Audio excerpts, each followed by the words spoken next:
Kung katulong ka lang, tumayo ka kung saan ka nararapat. Sigaw ni Cassandra habang tinutulak si Leia sa harap ng mga bisita.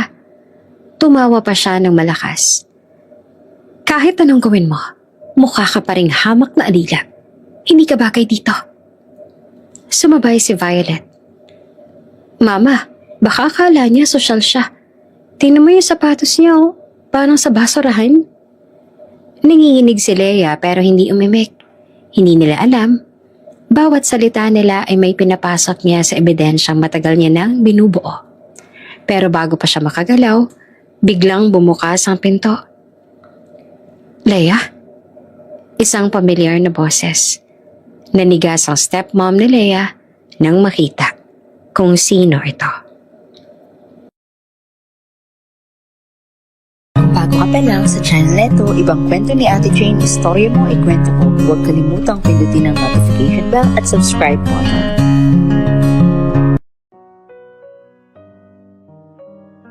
Isang malamig at maaliwalas na umaga ang sumalubong kay Luna Villarosa.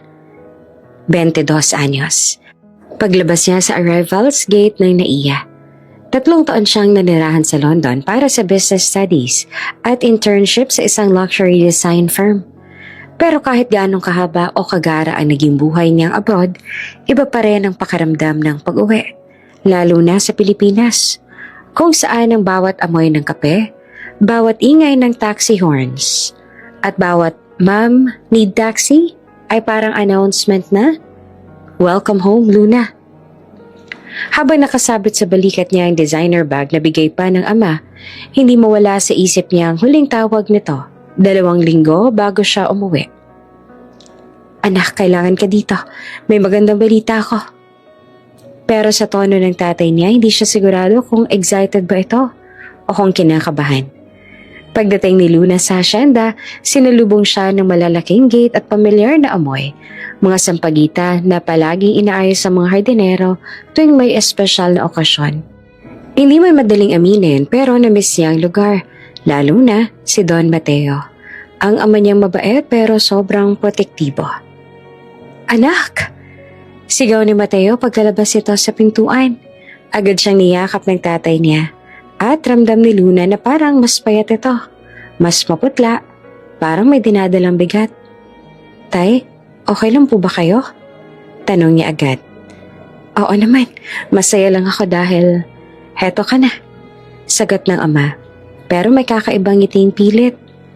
Habang kumakain sila ng lunch sa malaking dining hall, doon unang binanggit ni Mateo ang bagay na gumugulo sa loob ni Luna. "May ipapakilala ako sa iyo mamaya, anak, ha? Mahalaga siya sa buhay ko ngayon." Nagtama ang mga mata nila. Kabado ang ama. Curious si Luna. At pagdating ng hapon, dumating ang babae. Pumasok si Cassandra Vera. Suot ang pastel pink dress at may bitbit na bouquet ng white roses. Malapad ang ngiti. Maganda. Maamo, pero sa likod ng magandang imahe, may pakaramdam si Luna na parang may kulang, may mali. May tunog na too good to be true. "Luna, finally we met. Ang dami kong naririnig tungkol sa'yo," sabi ni Cassandra sabay yakap. Pero yung tipong hindi talaga humahawak, hindi ramdam, parang hangin. Nginitian ni Luna ang babae, pero ang utak niya ay alerto. 3 months lang silang nagkakalala. 3 months at engaged na. Sophisticated, classy, soft-spoken. Pero masyadong perfect, masyadong mabilis, masyadong penlano. Habang nagtsatsaa sila, napansin ni Luna na sobrang clingy ni Cassandra kay Mateo. Hawak sa braso, yakap sa balikat. Kahit simpleng kwento ay may kasamang halik sa pisngi. Ramdam ni Luna ang discomfort ng ama kahit pilit itong nakangiti. At nang muntik mahulog ang teaspoon ni Cassandra, bigla itong nasabi, "Oops, sorry. Hindi ako sanay sa mga ganitong mamahalang gamit. Sa mansyon ng ex-husband ko kasi." "Ay, sorry. Nasabi ko tuloy." Tumango lamang si Luna, pero sa loob-loob niya, ex-husband? Ibang klase. Hindi na nagsalita si Mateo tungkol doon. Hindi rin nagtanong si Luna, pero may arkahan niya iyon sa isip. Kinagabihan tumambay silang mag-ama sa veranda. Tahimik ang hangin. Mabagal ang pag-ikot ng wine sa baso ni Don Mateo. Tay, panimula ni Luna. Mukhang masaya kayo kay Cassandra. Pero, sigurado po ba talaga kayo? Napahinga ng malalim si Mateo. Luna, matagal na akong mag-isa. Nasanay akong ikaw lang nandyan. Pero habang tumatanda, iba palang pakiramdam ng may kasama. Ngumiti si Luna. Totoo iyon. Deserving ang tatay niya ng pagmamahal. Pero hindi naman kailangang madaliin.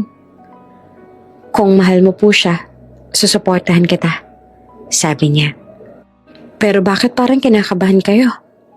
Tahimik ang ama. Ilang segundo, isang paglingon. Hindi ko alam kung paano mo siya matatanggap. At sana, hindi ako nagkakamali. Hindi nagkakamali? Anong ibig sabihin noon?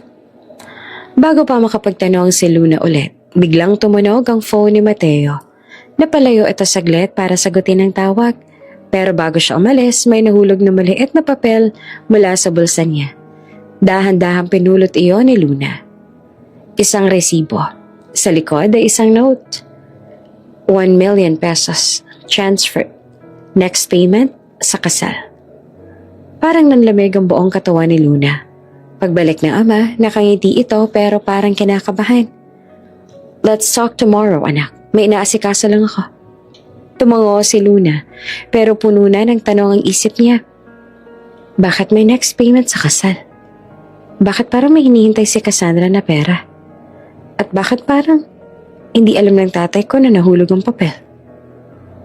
Hindi natulog agad si Luna. Tumayo siya sa bintana ng silid.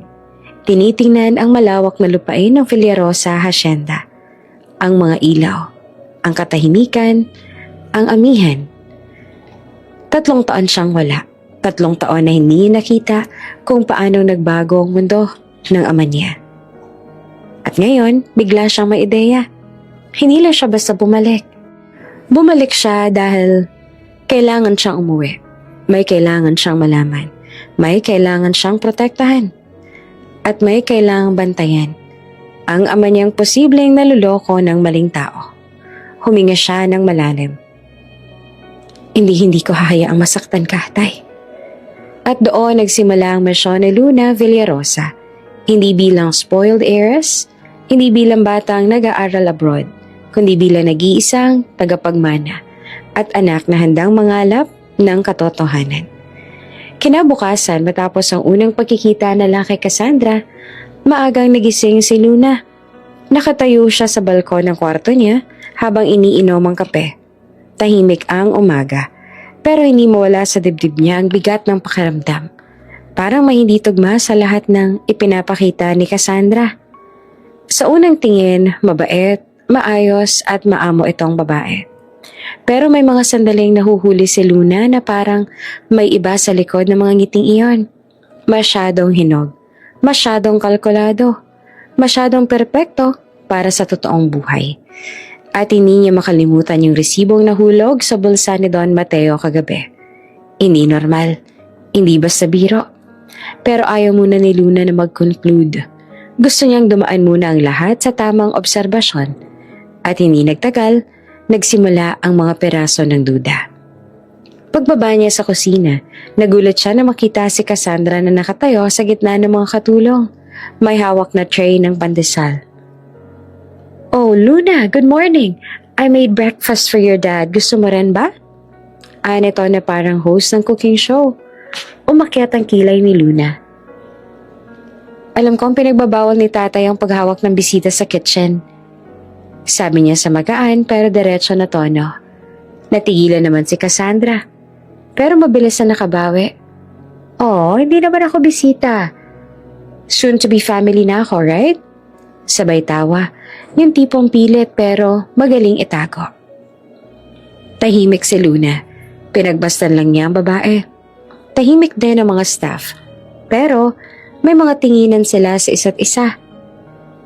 Pag-alis si Cassandra, agad niyang nilapitan si Aling Marites, ang pinakamatagal ng kasambahay. Manang, okay ka lang ba? Tanong niya. Ngumiti si Marites pero hindi umabot sa mata yung ngiti. Ay, okay naman po, Ma'am Luna. Si Cassandra. Sabay-sabay nag-iwasan ng tingin ng tatlong katulong. Doon unang sumiklab ang kutob ni Luna. Habang nag-aalmusal sila ni Don Mateo at Cassandra, napansin niyang sobrang sweet at maalaga ni Cassandra sa ama niya. Pinupunasan nito ang mesa kahit di naman kailangan. Iniaabot lagi ang tubig. Naglalagay ng ulam sa plato ni Mateo kahit meron namang taga-serve. Parang sinusubukang ipakita sa lahat na siya ang perpektong partner. Tay, baka gusto niya na ako na... Hindi pa siya tapos ang putulin siya ni Cassandra.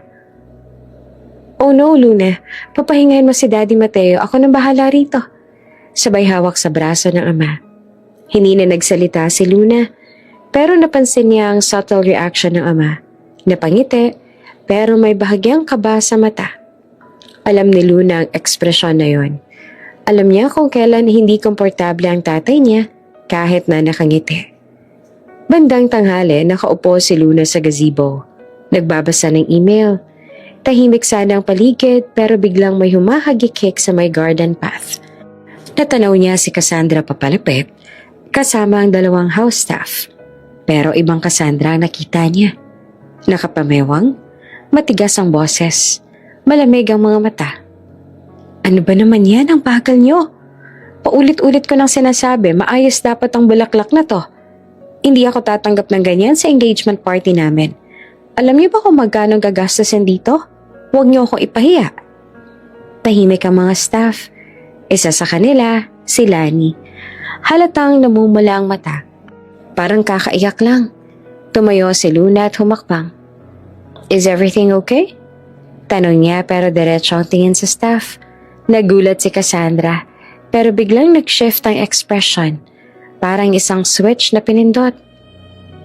Luna! Oh my gosh, I was just teaching them.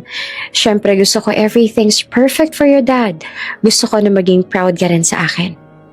Pero bago pa makasagot si Luna, nagsalita si Lani. Halos bulong. Ma'am, ayos naman po. Nagkakamali lang talaga kami. Tiningnan nito ni Cassandra pero mabilis nagbago ang tono. Yes, accidents happen, right girls? Sabay ngiting halos hindi umabot sa mata. Ngumiti rin naman ng staff pero halatang pilit. Paglahad ni Cassandra palayo, nagsalita si Luna ng mahina. Kung may problema kayo, umiling si Lani. Pero nanginginig ang boses. Wala po ma'am. Sanay na po kami. Sanay? Isang salita, pero tumama sa loob ni Luna. Ilang oras matapos noon, bumaba si Luna papunta sa greenhouse. Doon niya naman nakita si Mang Julio, ang matagal ng hardinero nila. Tahimik nitong pinuputol ang mga tuyong dahon, pero halatang stress. Mang Julio, tawag niya. Nagulat ito pero ngumiti na makita siya. Ma'am Luna, ang laki niya na. Kamukhang kamukha na niya si Ma'am Esperanza. Napangiti si Luna pero hindi iyon ang pakay niya. Nakikita niyo naman ho siguro si Cassandra palagi. Kamusta po? Hindi agad sumagot ang matanda. Tumingin muna ito sa paligid bago siya sinalubong ng tingin. Ma'am, mabait yan kay Don Mateo. Pero sa amin, napailing siya. Hindi ko na po sana sasabihin pero masyado pong mataas ang tingin niya sa sarili. Palaging may utos. Palaging may hiling. Palaging may banta. Banta ho? Tumango si Mang Julio. Pag hindi nasunod ang gusto niya, may parinig na mawawalan kami ng trabaho. Tumahimik si Luna. Hindi iyon sinasabi ng staff ng basta-basta. Kilala niya sila. Hindi sila mareklamo ng reklamo. At higit sa lahat, loyal sila kay Don Mateo. Kung sinasabi nilang may mali talaga. Gabi na nang makita ni Luna ang ama sa library. May kausap sa phone si Don Mateo. Malalim ang boses at parang may pinagtatalunan. Huwag ngayon, hindi pwedeng malaman ni Luna. Oo, babayaran ko ang next part. Pero bigyan niyo ako ng oras. Tumigil si Luna sa pinto. Next part? Oras? Hindi pwedeng malaman ni Luna? Paglingon ni Don Mateo at nakita siya nakatayo, mabilis itong binaba ang phone. Anak, matutulog ka na? Atay? Mahinahon niyang sabi. Ano po yun? Business matter lang. Pero ramdam ni Luna na nagsisinungaling ito at mas lalo siyang kinabahan. Pagbalik niya sa kwarto, hindi niya na mapigilang pagtugtong-tugtungin ng mga nangyari. Ang resibong may next payment, ang sobrang pagiging perfect ni Cassandra, ang pang-uupasala nito sa staff kapag wala ang ama, ang pag-iwas sa mga kasambahay sa pagbibigay ng detalye, ang misteryosong tawag ni Don Mateo kanina. Hindi ito simpleng relasyon, hindi ito simpleng babae, at sigurado may tinatago. Huminga si Luna, nakatulala sa kisame. O hindi mo sasabihin sa akin, Tay. Akong hahanap. Bulong niya. At doon nagsimula ang unang hakbang ng babaeng tagapagmana. Hindi lamang para protektahan ang kayamanan, kundi para protektahan ang ama niya. Kahit ayaw nitong aminin na kailangan niyang iligtas. Isang linggong lumipas mula na magsimulang kumulo ang kutob ni Luna Villarosa tungkol kay Cassandra. At sa loob ng 7 araw na yon, mas lalo lamang dumami ang nakitang red flags, mga irritableng sagot, mga palihim na utos sa staff, at ang paraan ng paghawak na to sa ama niya na parang may sariling agenda. Isang gabi habang nakaupo si Luna sa loob ng study room, tinitigan niya ang resibong nakuha niya noong unang araw. Sinulat niya sa notebook, hindi sapat ang obserbasyon. Kailangan kong makita ang totoong Cassandra kapag walang ama. Doon niya naisip ang ideya. Isang kakaibang, mapanganib, pero makapangyarihang paraan. Para malaman ang buong katotohanan. Magpapanggap siyang bagong katulong sa sariling bahay. Hindi bilang Luna Villarosa heiress, kundi bilang Leia na walang nakakaalam, walang pinoprotektahan, at hindi kailanman pagtatapunan ng ngiti ni Cassandra. At doon nagsimula ang pinaka-nakakalokong plano ng buhay niya. Kinabukasan, pumunta siya kina Ninang Rina, ang dating stylist at makeup artist ng mga artista. Matagal na nitong kilala si Luna, na parang pangalawang ina na rin. Anak, bakit ka biglang napatawag kagabi ng halos kinakabahan? Tanong ng Ninang habang pinagbuksan siya ng pinto. Pumasok si Luna at agad na naupo. Ninang, kailangan ko po ng tulong. Masyadong delikado. Pero ikaw lang ang magpagkakatiwalaan ko. Napakunot ang noon ni Ninang Rina. Ano bang pinasok mong gulo? Wala ka pa dito 1 linggo. Huminga naman ng malalim si Luna. Hindi ko po gusto si Cassandra. Hindi ako sigurado kung mahal niya ba si Papa o ang pera lang namin. Pero hindi ko naman po pwedeng kausapin si Papa tungkol dito. Ayokong isipin niyang sinusubukan kong kontroler ang relasyon niya. So, anong balak mo? Doon na siya tumayo. Magpapanggap ako bilang bagong katulong sa mansyon. Nanlaki ang mga mata ng Ninang. Anak, hindi naman to teleserye. Pwede po siyang masaktan, sagot ni Luna. At kailangan kong malaman ng totoo bago pa mahuli ang lahat. Napatitig ang Ninang sa kanya at makalipas ang ilang segundo, umiti ito. Parang tanggap na ang kabaliwan ni Luna. Fine. Pero kung gagawin mo yan, dapat perfect ang disguise. Sige, ako nang bahala. Tumagal ng 5 oras ang makeover. Una, pinaputi ni Ninang Rina ang nang bahagya ang makeup sponge. Pero, ang nilagay nito sa balat ni Luna ay pang-darkening foundation para magmukhang kayumangge ang kutis niya. Hindi ito blotchy. Hindi ito OA. Sakto, parang morenang tagalabas. Pangalawa, pinasuot siya ng short wig, kulay itim na may messy bangs. Wala na makikitang eleganteng Luna. Iba ng vibe. Mas simple, pangkaraniwan. Pangatlo, ikinabit ang fake dental braces. Hindi naman yan halata na peke, lalo na kapag nakangiti siya. Pang-apat, binigyan siya ng simpleng damit, jeans at lumang blouse, at plain na rubber shoes. Habang pinagmamasdan siya ni Ninang Rina, tumawa ito ng mahina. Hindi na kita makilala. Ngumiti si Luna. Yan ang goal. Nakaisip ka na ba ng pangalan? Leia. Sagot niya, Lea Santos. Probinsyana. Walang social media. Walang koneksyon kay Luna Villarosa. Perfect, sabi ng ninang. Pero anak, once na pumasok ka doon, dapat magaling kang magpanggap. Huwag kang magpapakilala agad. Huwag kang magpapahalata na ikaw si Luna. Tanging mga tao lang na pagkakatiwalaan mo makakaalam. Tumango siya. Handa ako. Kinagabihan, dumiretso si Luna sa opisina ng ama. Tahimik ito. Nakakunot ang noo habang nag-aasikaso ng papeles. Sa bawat araw, masalita kay Luna na pagod at tensyonado si Don Mateo. Hindi niya alam kung dahil ba ito kay Cassandra o dahil may mas malalim pang problema. Tay, panimula ni Luna. May kailangan na po akong gawin sa Hong Kong, business matter galing sa London office. Mga 2 to 3 weeks lang. Napatingin ng ama, nagulat.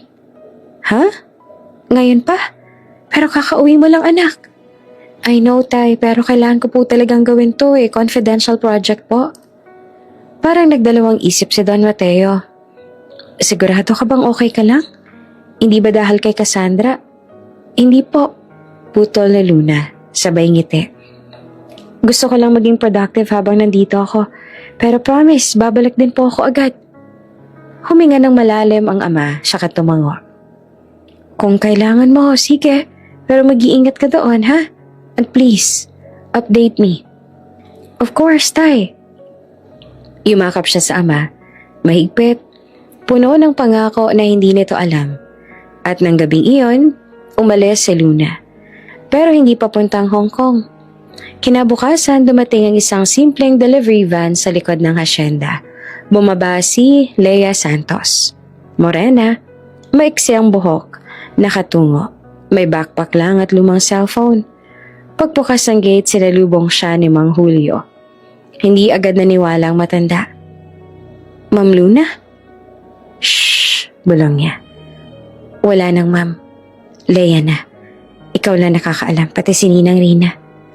Napakamot si Mang Julio. Hindi naman makapaniwala.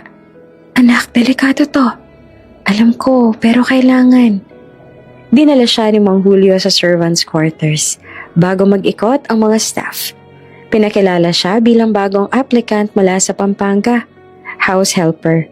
Siya yung tipong hindi pinapansin. Yung tipong hindi kilala. At doon nagsimula ang bagong buhay ni Luna. Kinabukasan, matapos makompleto ni Luna ang kanyang disguise, tumungo siya sa Villarosa Mansion bilang si Lea Santos.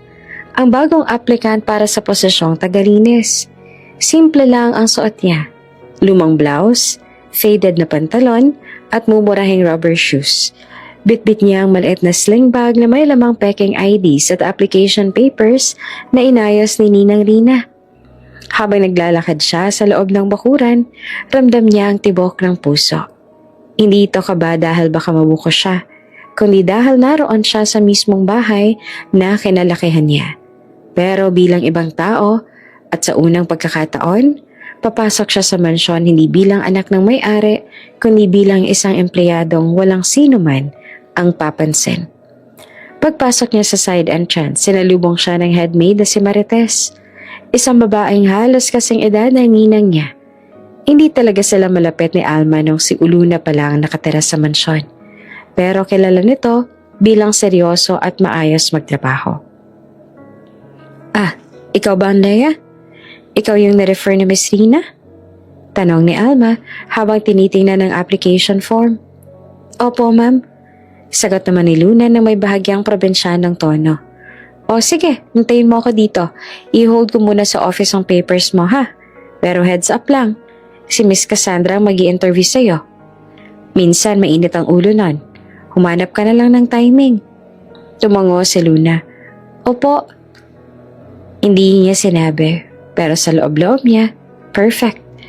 Gusto ko siyang makita ng walang acting.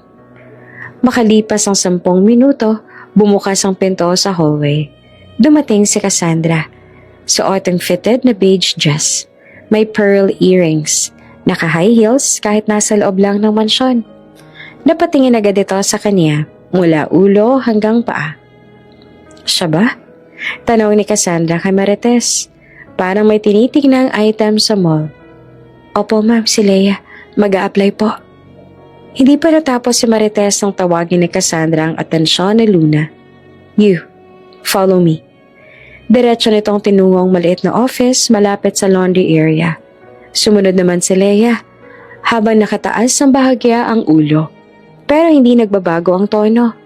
Mahinhin, simple, hindi mapagmataas. Pagkapasok na line, napaupo si Cassandra sa swivel chair at nag-cross ng legs. Nakataas ang kilay, parang bored. So, Leia, panimula na to. Anong experience mo? 3 years po ako sa Pampanga, ma'am. Tagalinis po ako ng isang maliit na hotel. Anong hotel? San Ramon Inn po. Natawa ng mahina si Cassandra. Never heard. Okay, marunong ka bang maglinis ng crystalware? Silver. Yung mga gamit na hindi pwedeng basta punasan lang? Hindi po lahat, ma'am. Pero willing po akong matuto. Nagtaas ito ng kilay. So hindi ka pala ganun ka-competent? Hindi ko may boss si Luna. Hindi siya pumatol. Hindi siya nagtaas ng boses. Nakafocus siya sa role niya. Tumayong bigla si Cassandra at dumiretso sa isang cabinet kung saan nakadisplay ang mga mamahaling vase. Okay, test lang. Inabot ito ang isang mamahaling vase sa gawa sa hand-blown glass. Linisan mo to. Nagulat si Marites na nakasilip sa pinto. Ma'am Cassandra, baka po. Marites, kaya ko tong bayaran kung mabasag. Isa pa, kailangan ko makita kung may silbi itong bagong hair. Kinuha ni Luna ng maingat ang vase. Sobrang gaan. Sobrang delikado. Pero hindi ito bago sa kanya. Originally, kabisado niya ang mga gamit sa bahay. Pero para kay Leia, first time. Huminga siya ng malalim. Kinuha ang malinis na cloth at unti-unting pinunasan ang vase. Hindi masyadong madiin. Hindi rin maluwag ang hawak. Pagkatapos ng 1 minuto, ibinalik niya sa mesa. Done po, ma'am. Tumayo si Cassandra. Kinuha ang vase. Saka ito tiningnan sa ilalim ng ilaw. May streak. Asan po, ma'am? Here. Itinuro nitong maliit na flaw. Sobrang liit na kahit nanay nito baka hindi na mapansin. Ay, sorry po. Ayusin ko po. No need. Sabi ni Cassandra. Kung hindi mo nagawa ng tama sa una, what makes you think na magagawa mo sa pangalawa? Sabay upo nito na parang nagsawa sa eksena. Napailing si Marites nang hindi nakikita ni Cassandra, pero nakita ni Luna. At sa loob-loob niya, lalo siyang nakumbinse. Hindi ka dapat na maging asawa ng tatay ko, kahit na kailan. Anong full name mo ulit? Tanong ni Cassandra. Leia Santos po. San ka sa Pampanga? Magalang po. Anong school mo? San Rafael National po. Tahimik si Cassandra saglit. Parang may pinagdugtong. 22 ka ba? Opo, ma'am. Halos kaedad mo pala si Luna. Kung nasan man siya ngayon. Narinig ni Luna ang bahagyang pait sa tono. Tila may gustong sabihin si Cassandra pero hindi niya iyon masakyan. Bakit ka umalis ng Pampanga? Dagdag pang tanong ni Cassandra. Halatang naghahanap ng mali. Ay, kailangan ko pong maghanap ng mas magandang trabaho, ma'am. Sagot ni Luna. Mahina, pero hindi nanginginig. Matagal siyang tinignan ni Cassandra. Matagal na parang sinusuri ang buong pagkatao. Pero sa huli, umiswid lang ito. Fine, pwede ka. Nagulat naman si Marites. Really, ma'am? Tumango si Cassandra. Kailangan natin ng dagdag na kamay dito sa asyenda. At least ito, tahimik. Mukhang hindi aangal. Pagkalabas sila ng office, agad na nagbigay ng utos si Cassandra. Leia, ikaw ang bahala sa 3rd floor hallway. Gusto ko malinis yan bago mag-dinner. At oo, gagamitin mo tong cleaning solution. Mahal to. Huwag mong itatapon kahit isang patak. Inabot ito ang bote na may mamahaling label. Sabay tingin ng malalim. Pag nadumihan ng rug, ikaw ang magbabayad. Gets? Opo, ma'am. Sagot ni Luna habang tinatanggap ang bote. Alam niyang overpriced ang solution. Gawa ito ng isang brand na paborito ng mga elitista.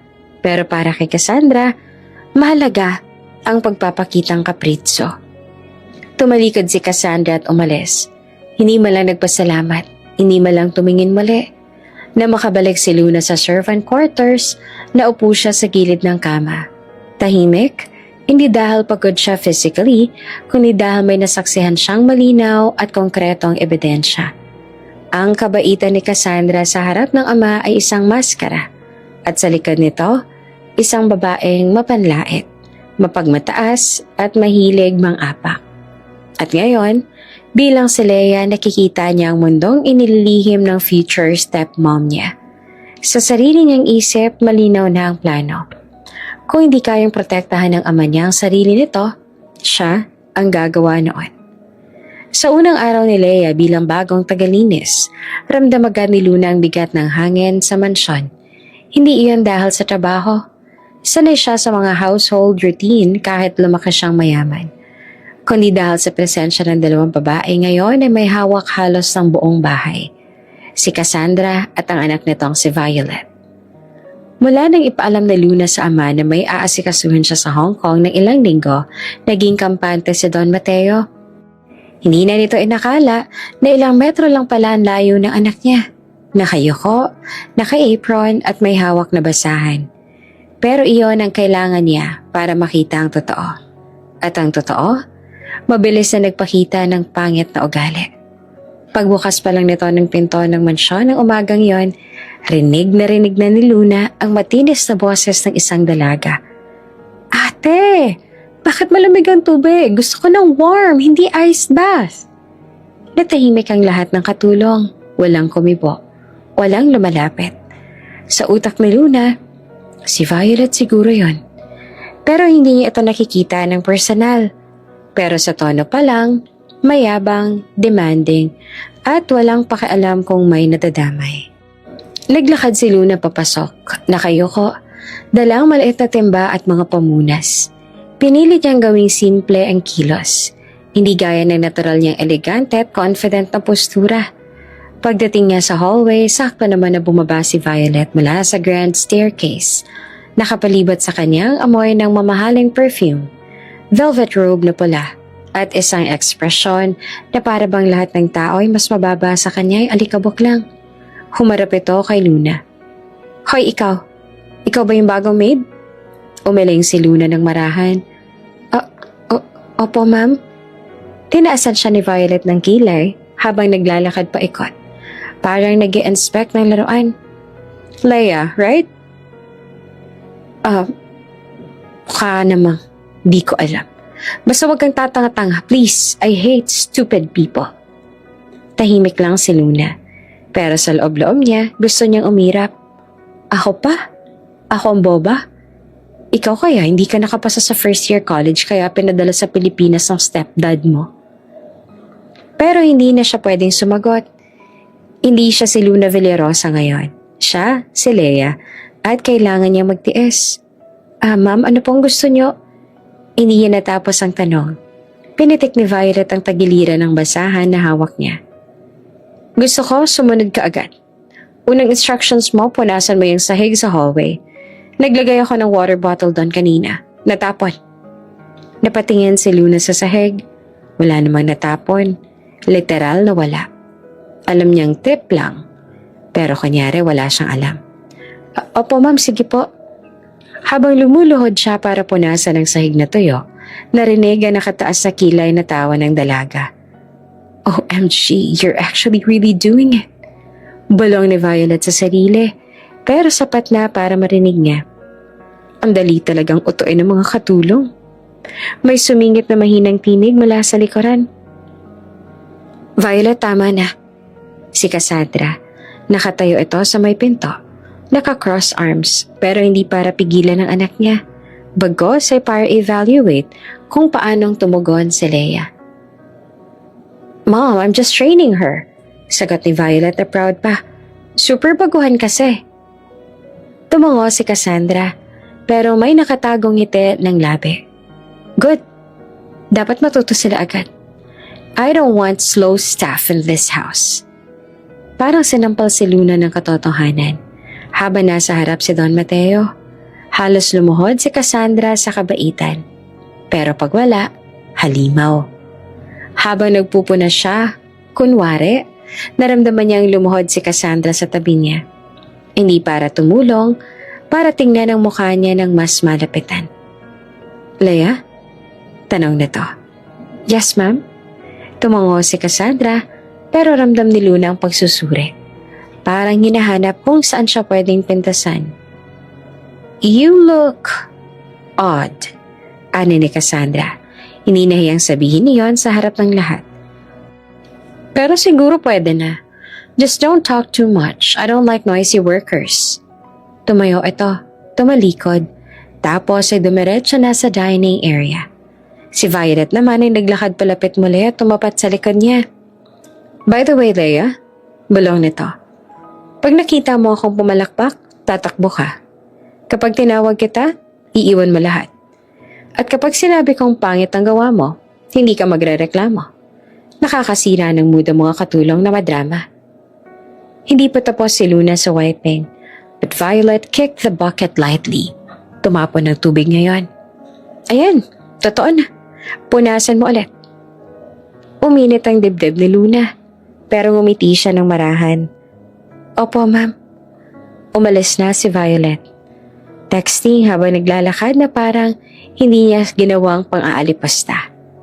Nang mag-isa na si Luna sa hallway, huminga siya ng malalim. Gusto niya maglabas ng gigil, pero hindi pwede. Kailangan niyang malaman kung hanggang saan ang kaya ng mag-ina na ito. At ngayong araw pa lang, may solid na sagot na siya. Sobra, walang respeto. At delikado para sa ama niya.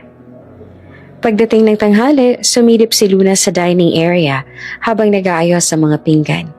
Wala pa si Don Mateo. Nasa business meeting daw.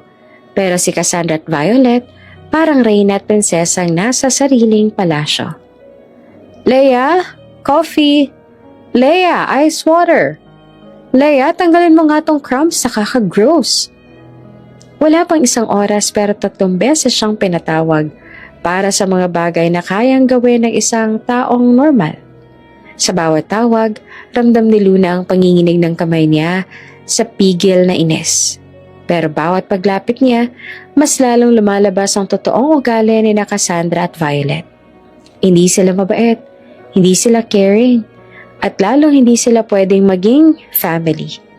Biglang pumasok si Cassandra sa kusina habang naglilinis si Luna. Leia, sabi nito na nakapamewang, malamig ang tono. Make sure na walang makakarating sa fiancé ko tungkol dito, ha? Ayoko ng chismosa sa bahay. Napatingin si Luna. Opo ma'am, hindi po ako nagsasalita. Umangatang kilay ni Cassandra.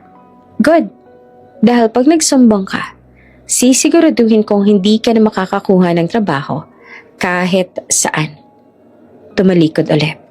Habang nakatingin sa pintuan, napakapit si Luna sa apron niya. Hindi ako magsusumbong ngayon, pero may araw kayo sa akin. At iyon ang unang araw niya bilang si Leia.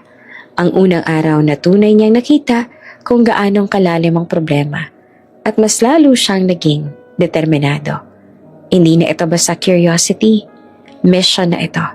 At gagawin niya ang lahat para malaman ang buong katotohanan bago pa masaktan ang ama niya. Sa sumunod na mga araw, mabilis na ramdaman ni Luna na ngayon ay si Leia na parang may pader na unti-unting humihigpit sa buong mansyon. Hindi iyon dahil sa dami ng trabaho, kundi dahil sa atmosfera na binubuo ni Cassandra. Habang mas nagtatagal si Luna sa loob, mas lumalabas ang tunay na kulay ng babaeng gustong maging asawa ng kanyang ama.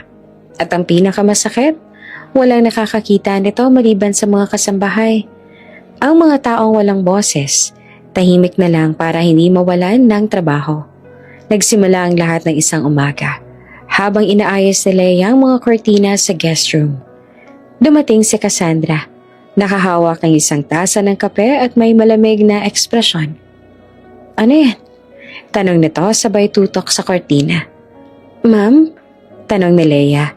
Halatang hindi alam kung anong problema. Bakit ganyan ang pagkakatupi? Hindi pantay. Ulitin mo yan. Napatingin si Luna sa kortina. Maayos, malinis at tuwid. Kahit ang veteranong katulong na si Aling Marites ay nagsabing, perfect na iyon kanina. Pero para kay Cassandra, lahat ay mali. Tumango si Leia at mahinahong sinabing, sige po ma'am, ayusin ko po. Hindi iyon ang huling beses. Kinahapunan, habang naglilinis si Leia ng sahig, napadaan si Cassandra ulit. Bakit hindi makintab? Ginamitan mo ba ng tamang solusyon na nag-iimbento ka ng sarili mong formula? Ma'am, pareho lang po. Don't argue with me. Diretso na walang pakundangan. Gawin mo ulit. Sa pangatlong pagkakataon, nilinis ni Leia ang sahig habang naririnig ang bulong ng mga kasama. Grabe, wala naman talagang mali. Si Ma'am Cassandra talaga, namimili ng aarborin. Pero takot silang magsalita ng malakas dahil baka marinig sila. Dumating ang araw na umabot sa sukdulan ang kapangahasan ni Cassandra. Si Mang Julio, ang pinakamatanda sa hardinero, higit 30 taon nang naglilingkod sa pamilya Villarosa, ay inutusan niyang buhatin at ilipat ang 3 mabibigat na kahon mula basement hanggang ikalawang palapag. Mang Julio, bilisan mo naman! Reklamo ni Cassandra habang nakaupo sa sofa. Nagfi-face mask pa. Parang ang bagal niyo, hindi ba kayo kumain? Nabula ang mukha ni Luna habang pinapanood ang matanda. Halatang hinihingal na ito. Nanginginig ang kamay at pawis sa pawis. Hindi na dapat binubuhat ng ganong kabigat. Naglakad si Leia palapit. Ma'am, baka pwedeng tulungan ko po si Mang Julio? No? Mabilis sa sagot ni Cassandra. Hindi mo lang tumingin sa kanya. Hindi ka assign doon. At kung hindi niya kaya, siya mismo ang dapat mag-adjust. Hindi ako. Napalunok si Luna. Paano siya nagkaroon ng tapang na magsalita ng ganyan sa isang taong mas matagal pa sa kanya sa mundong to? Pero ma'am, maingat yung tugon. Mabigat po talaga yung... Tumayo si Cassandra. Hindi galit ang mukha. Mas nakakatakot. Isang malamig na titig na parang naghahamon. Tinuturuan mo ba ako paano magpatakbo ng bahay ko? Saglit na tumigil ang oras. Umiling si Leia. Hindi po ma'am, pasensya na po. Ngumiti si Cassandra. Pero iyon ang ngiting walang laman. Good. Kung gusto mong tumagal dito, sumunod ka. Hindi yung sisingit mong pakialaman kung saan-saan. Pag-alis ito, mabilis na tinulungan ni Leia si Mang Julio kahit bawal. Kunin niyo po ito, Mang Julio. Ako nakahawak sa kabila. Huwag na kayo magsalita. Bahagyang lumingon ng matanda. Pilit ng ngumiti. Salamat, Ma'am Luna. Hindi niya alam kung naramdaman ba ni Mang Julio ang kakaiba sa kilos niya. Pero isang bagay lang sigurado. Hindi mo maaaring lokohin ang isang taong marunong magbasa ng mabubuting intensyon. Lumipas ang ilang araw at parang lumakas palalo ang loob ni Cassandra. Para pang noong una, nag-o-observe lang ito. Ngayon, full control na siya. Kapag nasa paligid ang ibang staff, nagiging pang-public ang ugali niya. Oh, Leia, you're improving, ha? Kunwari papuri. Pero pag silang dalawa lang, ang bagal mo. Hindi ka ba nakapag-aral? Do I need to train you like a kid?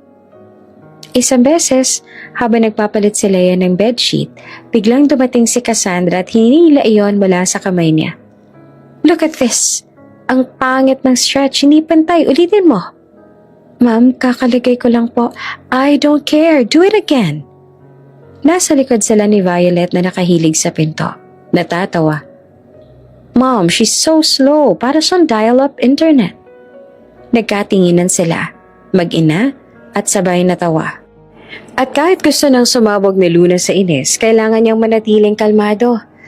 Dahil imbes na makalimot sa misyon, mas lumilinaw ang dahilan kung bakit siya naroon. Isang gabi, habang nasa pantry si Leia para mag-ayos ng mga plato, biglang dumating si Aling Marites at mahina siyang hinila. Leia? Sabi nito, mahigpit ang kapit sa braso niya. Mag-iingat ka kay Ma'am Cassandra. Mabilis umilit ang ulo niya. Kahit wala kang ginagawa, makakahanap yan siya ng mali. Napatungo si Luna. Alam niya iyon. Ramdam niya sa araw-araw. Tinitiis na nga lang namin. Dagdag pa ni Aling Marites. Halatang may pagod sa boses. Pero ikaw, bago ka lang. Ayokong ikaw ang masita o masaktan. Ngumiti si Leia ng marahan. Salamat po, Aling Tess. Ayos lang po ako. Kaya ko po. Pero sa loob-loob niya may unti-unting umuusok na determinasyon. Hindi ito basta pangit na ugali. Hindi ito simpleng pagiging istrikta. Abuso ito, pagmamalupit, at walang sino mang dapat makisama kay Cassandra, lalo na ang ama niya, nang hindi nalalaman ang katotohanan. Kinagabihan habang mag-isa si Leia sa quarters, nakaupo sa kama niyang manipis, doon niya naramdaman ang bigat ng sitwasyon. Ang ama niya, si Don Mateo ay nasa labas, masayang naniniwala sa perfect fiancé, habang siya, ang anak na nagmamahal at takot sa maling desisyon nito, ay nakakita ng impyernong tinatago sa ilalim ng pekeng kabaitan. Pinikit niya ang mga mata at huminga ng malalim. Hindi ako papayag. Kailangan kong malaman ang buong ugat nito bago sila magpakasal. Bago mahuli ang lahat. At sa bawat araw na lumalalang paghihigpit ni Cassandra, mas tumitibay ang loob ni Luna. Hindi ito basta misyon. Ito na ang laban para sa ama niya. Gabi sa mansyon, tahimik ang lahat maliban sa mahihinang yabag ng mga kasambahay na nagtatapos ng kani-kanilang gawain. Si Leia ay nasa hallway. Naglilinis ng huling bahagi bago siya makapagpahinga. Pero may napansin siya.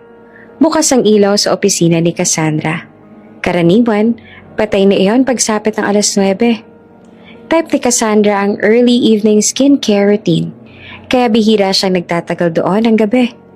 Naglakad si Leia palapit. Mabagal, maingat. Sa bawat hakbang ay lalo siyang nagtataka dahil naririnig niya ang boses ng babae. Hindi matamis, hindi pa impress, kundi iritado at parang may pinagtatalunan. Paglapit niya sa may pinto, bahagyang nakaawang iyon. At doon niya unang narinig ang pangalan ng ama niya. Mateo's starting to trust me fully. Huwag mo akong apurahin. Napaawang ang labi ni Luna. Matalas ang tono ni Cassandra. Iba sa nakikita ng ama. Nakatago sa pagitan ng pader at bookshelf. Sumilip siya ng kaunti. Nakatalikod si Cassandra. Hawak ang cellphone, naka-video call. Pero ang pinaka nakapagpatayo ng balahibo niya ay ang lalaking nasa screen. Hindi ito ang business partner na ipinakilala ni Cassandra sa mga lunch meeting. Hindi rin ito formal. Hindi mukhang corporate. At lalong hindi mukhang professional. Naka-tank top, naka-cap, at nakasandal sa kama habang nagyoyosi. Cassandra? Sabi ng lalaki na halatang may pagkabastos ang tono. Hindi pwedeng matagal pa yan. Kailangan natin ng pera. You promised. Umikat si Cassandra. Tumitig sa screen. And I told you, hindi agad-agad. Ayoko na magduda si Mateo. Kailangan, smooth. Suminghap ang lalaki. Smooth? Ilang buwan na yan? Dapat nasa kamay mo ng kalahati ng assets niya. Kung hindi ka spoiled brat na puro arte. Naramdaman naman ni Leia ang pag-init ng dugo niya. Pero hindi siya gumalaw. Ayaw niyang marinig ni Cassandra ang kahit kaunting ingay. Tumigil sandali si Cassandra, napatingala at napahawak sa sentido. Hindi siya galit, parang guilty. We're almost there. Sabi niya na mahina. Kapag nakuha ko na kay Mateo ang access sa account niya, aalis tayo. As in, gone. Goodbye, Philippines. Hindi huminga si Luna. What did she just say? Naglakad si Cassandra sa mesa at dinampot ang isang dokumento. Mabilis siyang hinarap ang screen. Tingnan mo to. Perma na lang ni Mateo. Pag pumirma na siya, I swear, we'll be set for life. Napangisi ang lalaki. Good girl. Pero hindi masaya ang tingin ni Cassandra. Hindi gaya ng pagmamahal na ipinakita niya sa harap ni Don Mateo. Ito ay ngiting taktikal. Ngiting sanay sa panilin lang. At pagkatapos yan, dagdag pa ng lalaki. Tayo na lang, diba? Walang Mateo, walang Violet, walang kahit sinong istorbo. Natigilan si Cassandra at napabulong. Oo naman. Pero sa mata niya ay may alinlangan. Siguro ay mahal niya ang pera. Siguro ay hindi niya mahal ang lalaki. Pero malinaw ang isa, parehong hindi niya mahal ang ama. At iyon ang pumunit sa dibdib ni Luna. Habang nag-uusap ang dalawa, mas lumalalim ang sekreto. Siguraduhin mo hindi ka papalpak, sabi ng lalaki. Ayoko na ng drama mo. Last chance mo na to. Hindi ako papalpak. Halos pabulong pero mariin na sagot ni Cassandra. Mateo is stupidly in love. Konting lambing lang, konting drama. At pipirma na siya. Naramdaman ni Luna ang biglang pag-aalingaw-ngaw ng sarili niyang pulso sa tenga. Hindi siya nagkamali nang maramdaman niyang may mali noong una pa. Pero ibang level pala ito. Hindi simpleng, hindi mabuting tao si Cassandra. She was a scammer, a manipulator, a thief in disguise. At ang ama niya, ang target. Hindi pa doon natapos ang soka. By the way, dagdag ng lalaki na huminga ng malalim habang inaayos ang cap niya. Siguraduhin mong walang nakakahalata. Lalo na yung anak ni Mateo, ha? Ano bang pangalan nun? Luna? Tumigil si Cassandra at tumingin sa screen. Wala namang pakialam yung si Luna. Busy yan sa kung saang bansa man siya. She's harmless. Good. Sagot ng lalaki sabay iling. Ayoko may batang epal. Pag sumingit yan, sagutin mo ako. Kaya mo ba akong ayusin if ever may gumulo sa plano? Nanlamig ang batok ni Luna. Ilang segundong katahimikan. Tapos, marahang parang sinasadyang seryosohin ng banta. Sumagot si Cassandra. Kaya ko. Kaya kong paalisin kahit sino. At doon niya naramdaman ang unang panginginig ng takot. Hindi para sa sarili niya bilang Leia, kundi sa sarili niya bilang Luna. Hindi niya iniisip na maging delikado ang misyon. Pero mukhang mas mabigat ito kaysa sa inaakala niya. Hindi lang siya basta nakakita ng red flag. Nakadiscover siya ng krimen in progress.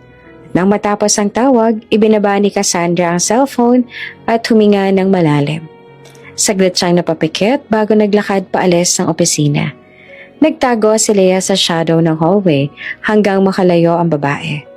Pagkaraan ng ilang segundo, lumabas siya mula sa pagkakatago at humawak sa dibdib niya. Hindi niya alam kung umiinit ang mukha niya dahil sa galit o nanginginig siya sa ginaw ng takot. Pero alam niya ang isa. Hindi na ito simpleng undercover mission. Hindi na ito tungkol sa pag-alam kung mabait ba si Cassandra o hindi. Ang hawak niyang impormasyon ngayon ay pwedeng makasira o magligtas ng buhay niya. Humugot siya ng malalim na hininga at napaupo sa gilid ng hallway. Hawak pa ang basahan na dapat ay gamit sa paglilinis. Kung pipirma si tatay ng dokumentong yon, bulong niya sa sarili. Tapos na kami. Tapos na ang lahat. At doon niya ginawa ang desisyon. Hindi na siya pwedeng manahimik. Hindi pwede. Hindi habang niloloko ng isang tulad ni Cassandra ang pinakamahalagang tao sa buhay niya. Pero hindi rin siya basta pwedeng sumugod sa ama niya at sabihin, scammer ang fiancé mo. Hindi naman ganun kasimple ang lahat. Alam niyang hindi siya paniniwalaan agad, lalo pat walang ebidensya. Kailangan niyang maging mas matalino, mas maingat, mas mabilis kesa kay Cassandra. Tumayo siya, itinago ang basahan at tumango sa sarili. Ito na ang laban. At hindi ako pwedeng matalo. Tahimik ang buong mansyon ng hapon na iyon. Kakatapos lang na mahabang meeting na Don Mateo kaya nakapermi ito sa terrace. Habang ang ibang kasambahay ay abala sa kani-kaniyang gawain. Si Luna naman tulad ng nakasanayan ay naglilinis ng study room ni Cassandra. Isang lugar na mahigpit itong binabantayan. Karaniwang nakalock ang study room pero naiwan na yung bukas. At doon nagsimula ang hindi niya inaasahang pagtuklas. Habang pinupunasan niya ang top shelf, may narinig siyang mahina.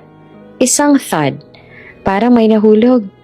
Napalingon si Luna at nakita ang isang manipis na folder na tila sinisiksik sa pagitan ng mga encyclopedia. Bagamat nag-aatubili, hindi niya mapigilan ng kutob na kailangan niyang tingnan kung ano iyon. Maingat niyang binuksan ang folder. Sa unang pahina pa lang, parang nanlamig ang kanyang kamay. Fake passport, ibang pangalan. Pero ang isa ay may nunal at nakawig. Pero si Cassandra ang nasa larawan. Ang nakalagay na pangalan, Maria Elise Vergara. Nationality, Filipino-American. Status, wanted for fraud investigation. Napasinghap si Luna. Hindi niya alam kung anong mararamdaman. Takot ba? Pagtataka? Hindi iyon basta-bastang dokumento. Tumalo ng tibok ng puso niya nang makita ang kasunod. Mga blank records ng milyones na transfers. Lahat under fake accounts. Ano to? Totoo ba to? Bulong niya. Pero habang sinusuri ang mga papeles, lalo lang lumilinaw na totoo ang lahat. May mga stamp letters mula sa isang law firm abroad. May screenshot ng isang news clipping tungkol sa isang babaeng tumakas mula sa isang financial scam sa San Diego. At malinaw na larawan ni Cassandra ang nakaprint. Hindi niya alam kung ilang minuto na siyang nakatitig. Pero ang mas nakakatakot, may nakalagay doon sa timeline. At ang petsa ng pagdating ni Cassandra sa Pilipinas ay kasunod na kasunod ng pagkamatay ni Esperanza Villarosa. Hindi. Umurong ang sikmura ni Leia. Hindi niya alam kung anong koneksyon pero alam niyang hindi iyon normal na petsa. Hindi iyon coincidence. Pero bago pa niya maisaoli ang folder, biglang bumukas ang pinto. Si Cassandra. Nakatayo ito sa may bungad, hindi nagsasalita. Tahimik lang, walang emosyon. Pero ang tingin niya ay parang isang taong alam niyang naabutan mo ang sekretong hindi dapat malaman. Ano ginagawa mo dyan, Leia? Malamig na tanong nito. Napabitaw si Luna sa folder at halos malaglag sa sahig. Ma'am, hindi ko po sinasadya. May nahulog po kasi nilalagay ko lang po sa... Lumapit si Cassandra ng mabagal.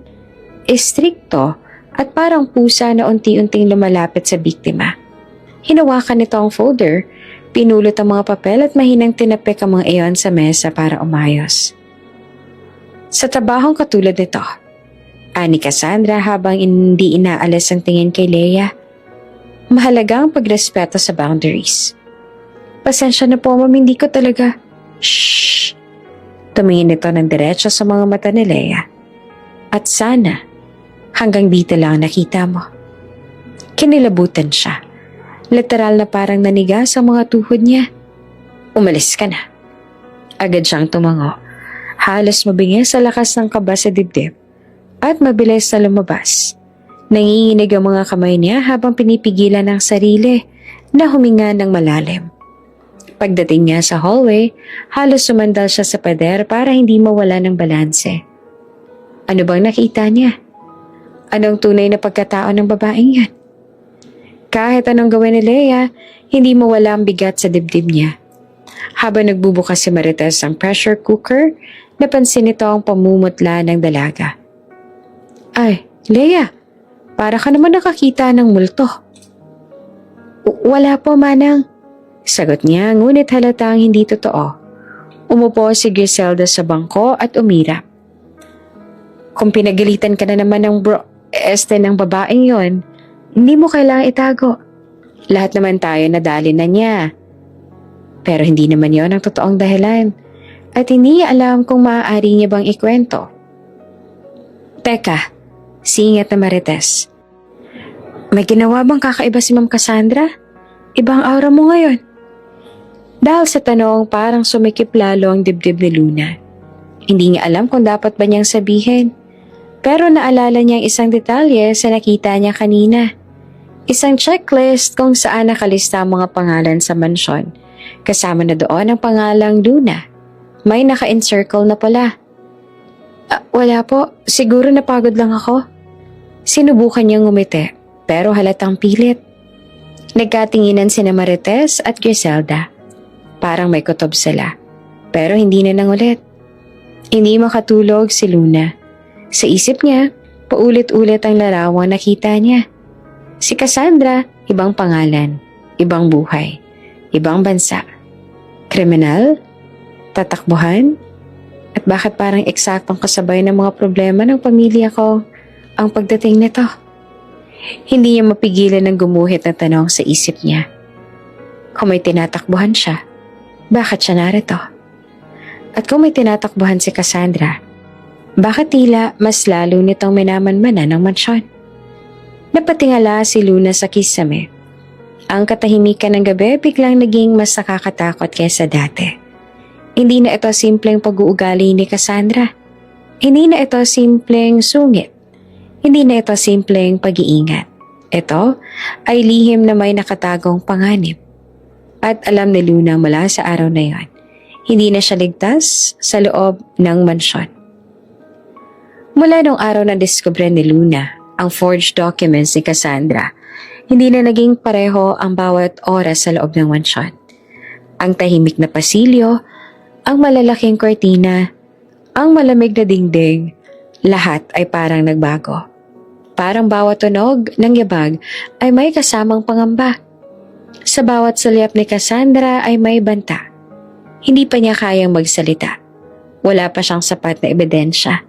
Kaya nagsimula siya sa pinakamadaling paraan. Pag-record. May maliit na lumang phone si Luna. Walang SIM, pero may voice recorder. Tinago niya ito sa loob ng apron. Tuwing sisigaw si Violet o magbibigay ng mapanirang utos si Cassandra, pinipindot niya ang pasimple ang record. At hindi nagtagal, nakakuha siya ng unang audio. Bakit ang bagal mo? Sigaw ni Violet. Isa ka talagang inutil. Kahit pagpupunas ng mesa, hindi mo maayos-ayos? Narinig pa ni Luna ang hampas ng libro sa mesa at boses ni Cassandra na malamig pero puno ng pagmamaliit. Kung hindi ka marunong, umalis ka na lang. Marami pa kaming pwedeng ipalit sa'yo.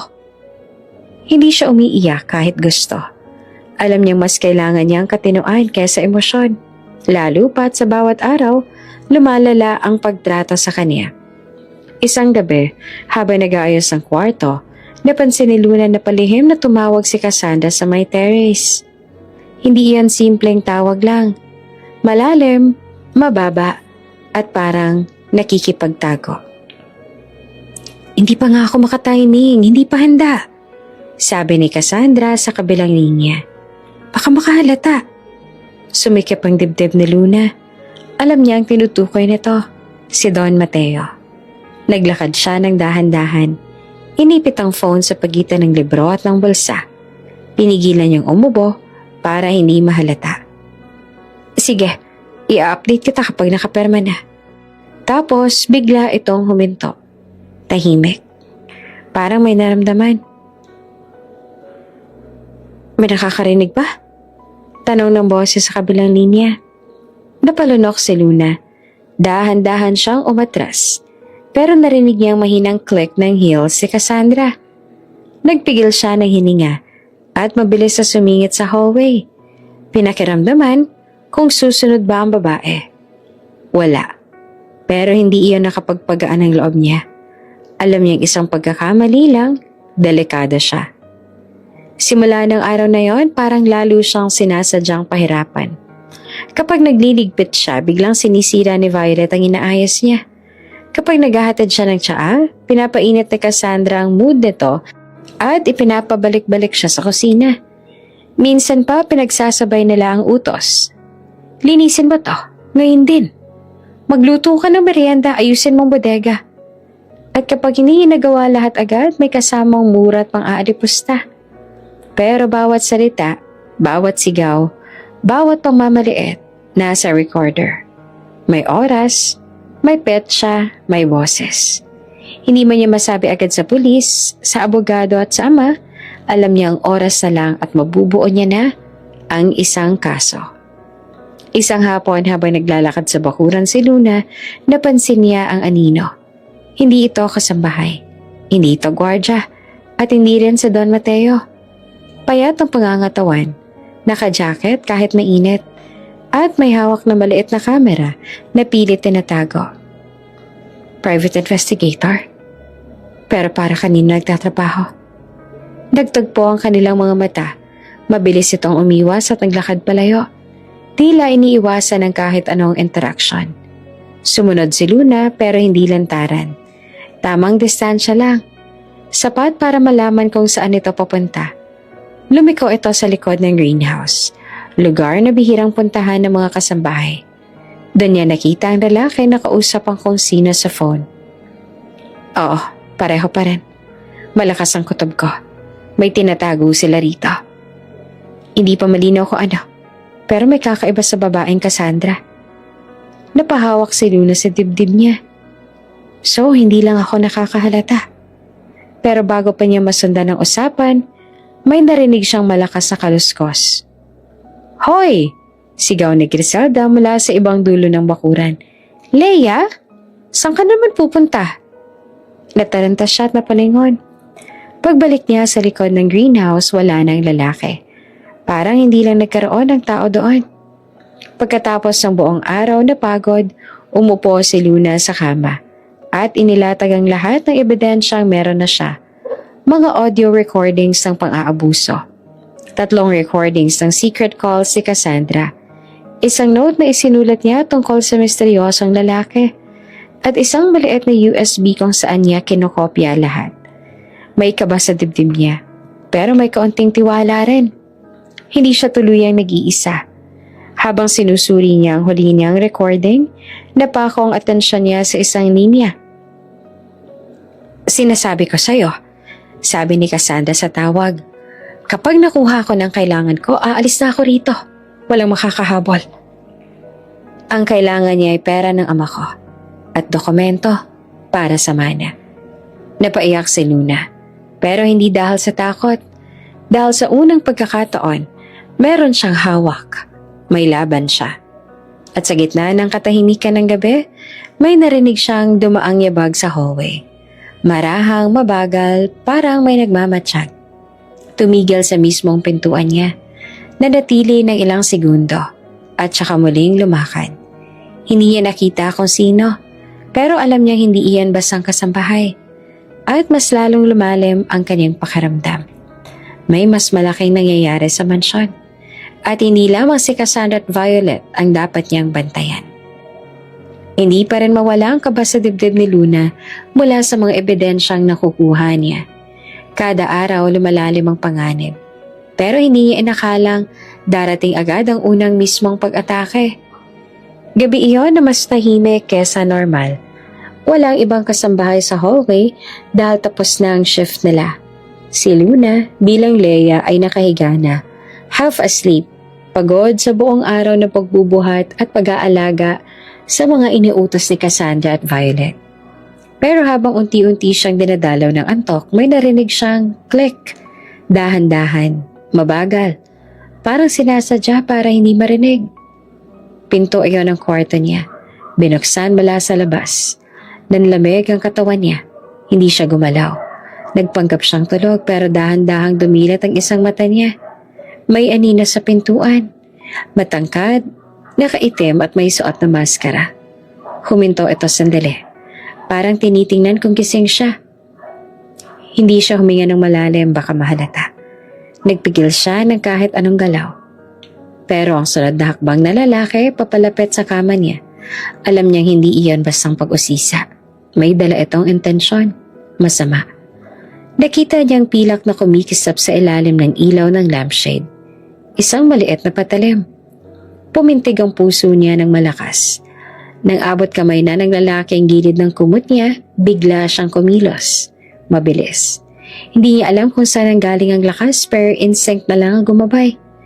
Hinawakan niya ang unan at inihampas iyon sa mukha ng lalaki. Nabigla naman ito at bahagyang umatras, saka siya tumalon palabas ng kama. Tumakbo patungong pintuan. Pero mabilis din itong nakarecover. Hinablot siya sa braso. Muntik na siyang mapasigaw. Mahigpit ang kapit. Ramdam niya ang lamig ng guwantes ng lalaki. Pero sa loob ng ilang segundo, nagawa niyang kagatin ang kamay nito ng ubod ng lakas. Napahiyaw ito sa sakit. At iyon ang naging pagkakataon niya para makawala.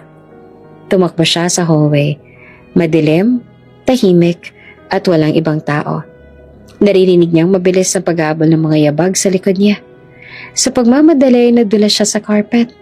Halos sumubsob siya sa sahig, pero pinilit niyang bumangon. Muntik na siyang maabutan nang bigla siyang makakita ng ilaw mula sa dulo ng koridor. Si Mang Julio, hawak ang flashlight. "Leia?" Gulat itong sigaw. Nang makita na nakamaskarang lalaki ang matandang hatinero, mabilis itong tumakbo pabalik. Tumalon sa bukas sa bintana ng service hallway. Halatang sanay at mabilis. Paglapit ni Mang Julio, wala nang lalaki. Halos hindi naman makahinga si Luna. "Ano yan? Bakit siyang punteriya?" Tanong sa isip niya. "Ma'am Luna, ano ang nangyari?" Tanong ni Mang Julio na halatang nag-aalala. Umiling siya. Pinigil ang panginig. May pumasok po. Sinubukan niya ako saktan." Napatitig ang matanda sa nabuksang bintana. "Diyos ko, bakit alam niya kung saan ka natutulog?" At iyon ang tanong na kinilabutan si Luna. Bakit nga ba? Paano nilang nalaman ang eksaktong kwarto niya? At sino ang nagbigay ng impormasyon? Habang naglalakad silang pabalik sa room niya, may napansin siyang kakaiba. Ang doorknob, may gasgas at bakas ng penwersong susi. Ibig sabihin, hindi iyon aksidente. May taong may access sa susian ng mansyon. At ang masama, may nag-utos sa kanila. Pagkaalis ni Mang Julio, naupo si Luna sa gilid ng kama niya. Hindi niya maisara ang pinto agad. Nanginginig pa rin ang kamay niya. Pinakinggan niyang muli sa isip niya ang nangyari. Maskara, patalim. Alam ang kwarto niya. Pinasok siya habang tulog. Tumakbo palayo na parang sanay na sa pagtatago. At ang pinakamahalaga, wala siyang ibang kaaway dito. Wala, kundi isang tao na may motibo para patahimikan siya kung sakaling may nalaman siyang hindi dapat. Si Cassandra.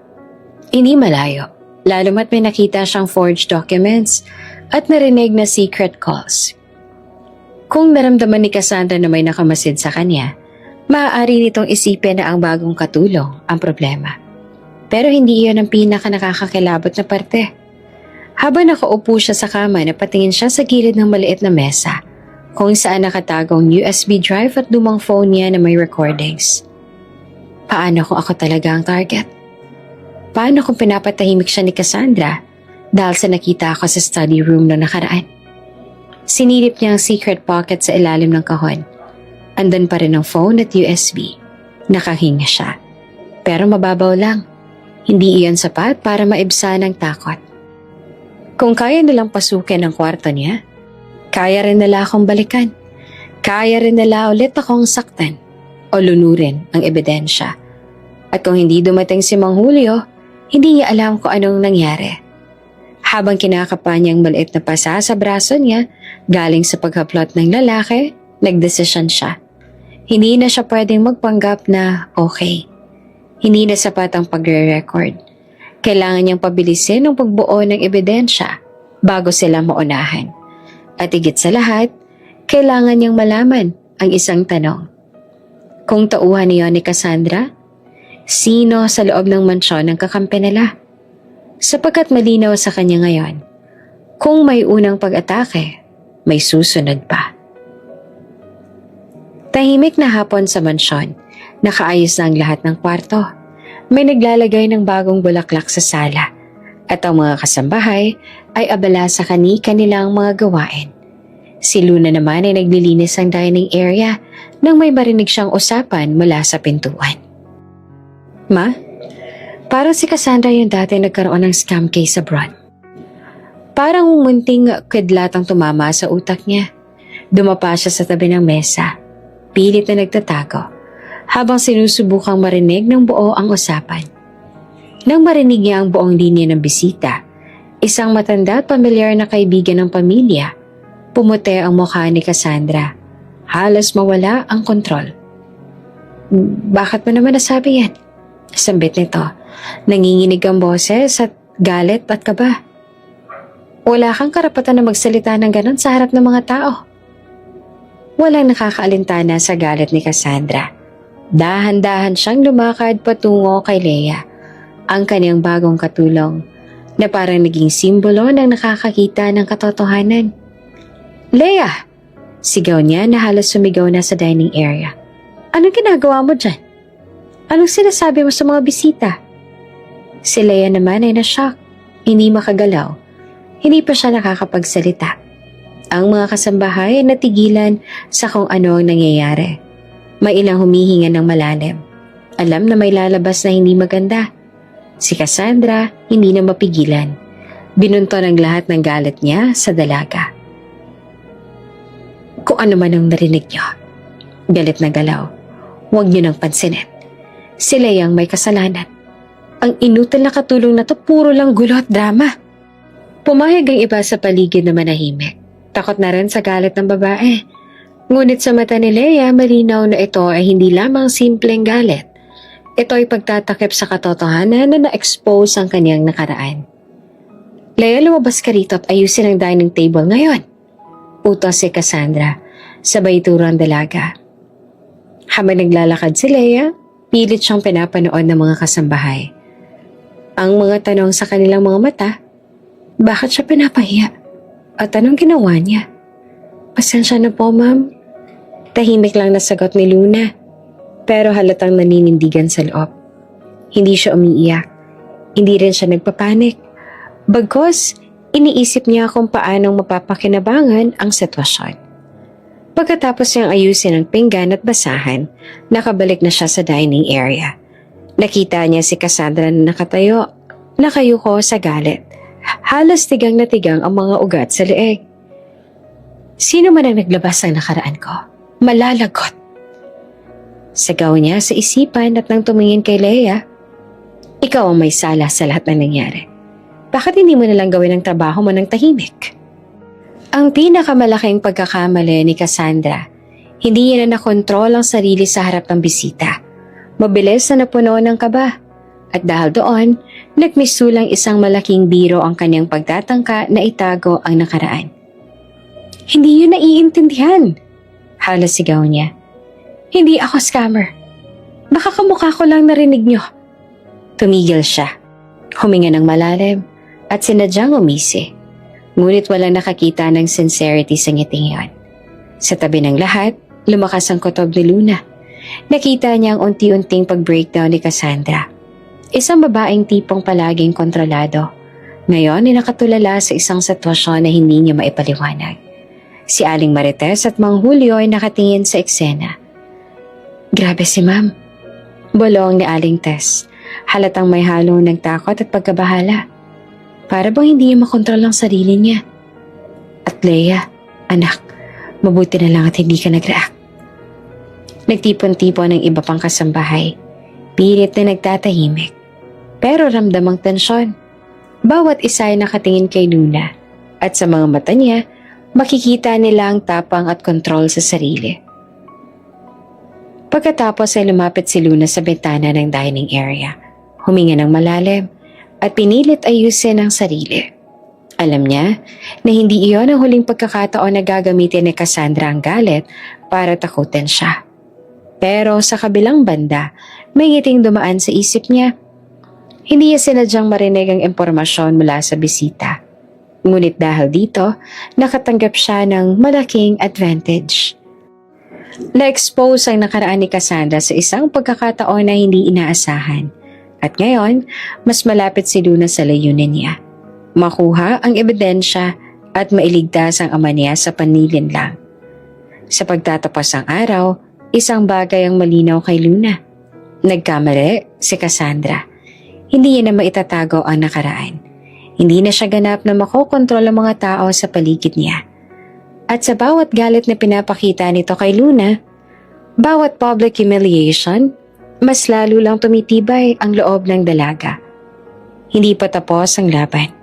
Bulong niya sa sarili, habang pinapakinggan ng tahimik na humahampas ang hangin sa labas. Ngayon, mas handa na siya kesa dati. Tahimik ang hallway ng hasyenda habang nag-aayos si Luna ng mga basahan at naglilinis ng kabinet sa kusina. Malamig ang hangin at halatang tapos na ang hapon na shift ng ibang kasambahay. Ngunit may lumapit na mabagal na yabag. Isang pamilyar na kilos na nagpakurok sa likod ni Leia. Leia, mahina ngunit may magmamandamdaming tinig. Si Ate Mercy yon. Ang matagal ng kasambahay ay nakatayo sa doorway. Halatang nag-aalangan bago tuluyang lumapit. May sasabihin ako pero huwag kang mag-alala. Confidential. Ani Ate Mercy. Sabay dahan-dahang pagsulip sa paligid para siguraduhin na walang nakikinig. Si Leia ay napapikit ang isip sa mga nangyari sa nakalipas na gabi at araw. Tumango lamang. Pilit pinipigil ang kaba. Sige po Ate Mercy, ano po yan? Tumigil si Ate Mercy. Huminga ng malalim at saka nagpatuloy. Matagal na ako nagtatanong sa sarili ko, Leia. May nangyayaring kakaiba sa mansyon bago ka dumating. Naputol sandali ang paghinga ni Leia. Bago pa siya makapagsalita, in-extend ni Ate Mercy ang kamay. Parang may hawak na mahalagang salita na dapat marinig. Alam mo ba, ilang buwan bago ka pumasok sa mansyon, may nawawalang pera at alahas na nagmumula kay Doña Esperanza. Napatingin si Luna. Pilit inaalala ang pangalan ng kanyang yumaong ina. Oo, ang aking ina. Bulong niya sa sarili. Hindi lang yan. Dagdag pa ni Ate Mercy na mabigat ang tono. Ilang buwan na rin may suspetsya si Don Mateo. Pero wala siyang sapat na ebidensya. Ang pinagtutuunan niya ng mata, si Ma'am Cassandra. Natahimik si Luna. Halos mawala ng hininga. Ano? Bakit si Ma'am? Nag-shake ang ulo ni Ate Mercy. Hindi ko rin alam. Ani Ate Mercy na dahan-dahang huminga. Pero narinig ko. Ikaw, Leia, ngayon ang pinagbibintangan. Huminga si Luna sa gilid ng counter. Pinisil ang sarili sa kahabaan ng kalsada. Ha? Paano po? Paano nila ako napagbantangan ng ganito samantalang kakapasok ko lang naman dito sa mansyon? Tahimik si Ate Mercy. Pilit kinakalma ang dalaga bago ipaliwanag ang katotohanan. May mga tao sa mansyon na nagmamasid sa lahat ng kilos mo. Lalo na si Ma'am Cassandra at ang kanyang anak na si Violet. Parang sinasabi nila na may alam ka. Pero hindi nila alam kung ano. Kaya ka nila ginagawang target para mailayo sa kanila ang totoong nagkakasala. Napatingin si Luna sa mata ni Ate Mercy. Ang kaba ay malinaw sa kanyang mukha. Pero bakit ako? Bakit nila ako pinagkakandong ng kasalanan? Samantalang hindi ko pa naman alam ang buong kwento. Ngumiti si Ate Mercy ng kaunti. Pilit nakakapagpataglay ng katahimikan sa gitna ng tensyon. Kasi Leia, bago ka dumating, may nawawalang alahas, pera at iba pang mahalagang gamit. Ang mga taong may interes sa sirain ng pangalan mo, ginamit ka bilang scapegoat. At alam mo, napapansin ko may mga sinyalis na parang may tauhan si Ma'am Cassandra na nagmamasid sa mga kasambahay at sayo. Kaya nakikita nila na ikaw ang dahilan, kahit wala ka namang kinalaman. Huminga si Luna ng malalim. Halos makalimutan ang kaba na nararamdaman niya ilang gabi lang nakalipas. Ang unang pag-atake sa kanyang kwarto, ang galit ni Cassandra, ang pagkapahiya sa dining area. Ngunit ngayong narinig niya ito mula kay Ate Mercy, malinaw sa kanya na hindi siya nag-iisa. May taong alam ang katotohanan. May taong handang tumulong. Kahit sa tahimik na paraan. Leia, sabi ni Ate Mercy, dahan-dahang lumapit. Alam kong mahirap, pero kailangan mong manatiling maingat. Lahat ng pinapakita nila sa'yo, galit, pang-aabuso, panilin lang, para lang itago ang tunay na kriminal. At sa iyong pagiging matapang, may pagkakataon tayong maglabas ng katotohanan. Pinisil ang kamay ni Ate Mercy sa sandaling iyon. Parang may bigat na unti-unti nawala. Matapos ang ilang minuto ng tahimik na pag-uusap, lumayo si Ate Mercy at nagpaalam. Ngunit naiwan kay Luna ay isang mahalagang mensahe. Kailangan niyang protektahan ang sarili at ipagpatuloy ang koleksyon ng ebidensya. Alam niyang hindi madali. Hindi madaling patunayan ang innocence niya sa mansyon na puno ng lihim at panilin lang. Ngunit sa pagkakataong iyon, mas lumakas ang loob niya. Hindi lamang para sa sarili niya, kundi para na rin sa yumaong ina, para sa ama at para sa lahat ng inosenteng tao na nagiging biktima ng panlilinlang. Bago natapos ang gabi, tinitigan ni Leia ang mansyon mula sa bintana ng kanyang kwarto. Ang mga ilaw sa koridor ay kumikislap at ramdam niya ang tensyon sa bawat sulok. Ang laban ay hindi pa tapos. Ngunit sa pagkakataong yon, alam ni Luna na may kakampi siya sa dilim. Isang taong handang magturo ng direksyon kahit tahimik. At iyon ang simula ng mas maingat at mas matibay na pagbuo ng ebidensya. Tahimik ang hapon sa mansyon. Ngunit ramdam ni Leia ang tensyon sa bawat sulok ng sala. Nakatayo siya sa tabi ng counter, abala sa paglilinis, ngunit may kakaibang aura sa paligid. Alam niyang may balak si Cassandra. Isang bagay na matagal niya nang naramdaman sa kilos sa titig na to sa kanya. Ngunit ngayon, malinaw sa bawat galaw ni Cassandra na may tinatagong plano. Lumapit si Cassandra kay Leia na parang walang nangyayari. Leia, pwede mo bang ayusin yung bag kong naiwan sa lounge? Tanong nito. Halatang mabait sa tono ngunit may kasamang pagkukunwari. Opo, ma'am. Sagot naman ni Leia at dahan-dahang lumapit sa bag. Habang binubuksan ng zipper ni Leia ang bag, marahang inilagay ni Cassandra ang mamahaling bracelet sa gilid ng bulsa ng apron ng dalaga. Isang bracelet na matagal nang hinahanap sa koleksyon ng mansyon. Hindi naman iyon napansin ni Leia. Sa isip niya, ordinaryong bag lamang iyon na lilinisin. Hindi niya alam na sa bawat galaw niya may nakamasid at bawat hakbang ay nire-record sa mga mata ni Cassandra. Sandali lang, tinawag ni Cassandra ang security ng mansyon. May nawawala sa koleksyon ng mansyon. Si Leia lang naman ang nandito kanina. Kapkapan niyo nga siya? Sigaw nito at puno ng paninira at galit. Nagulat naman si Luna.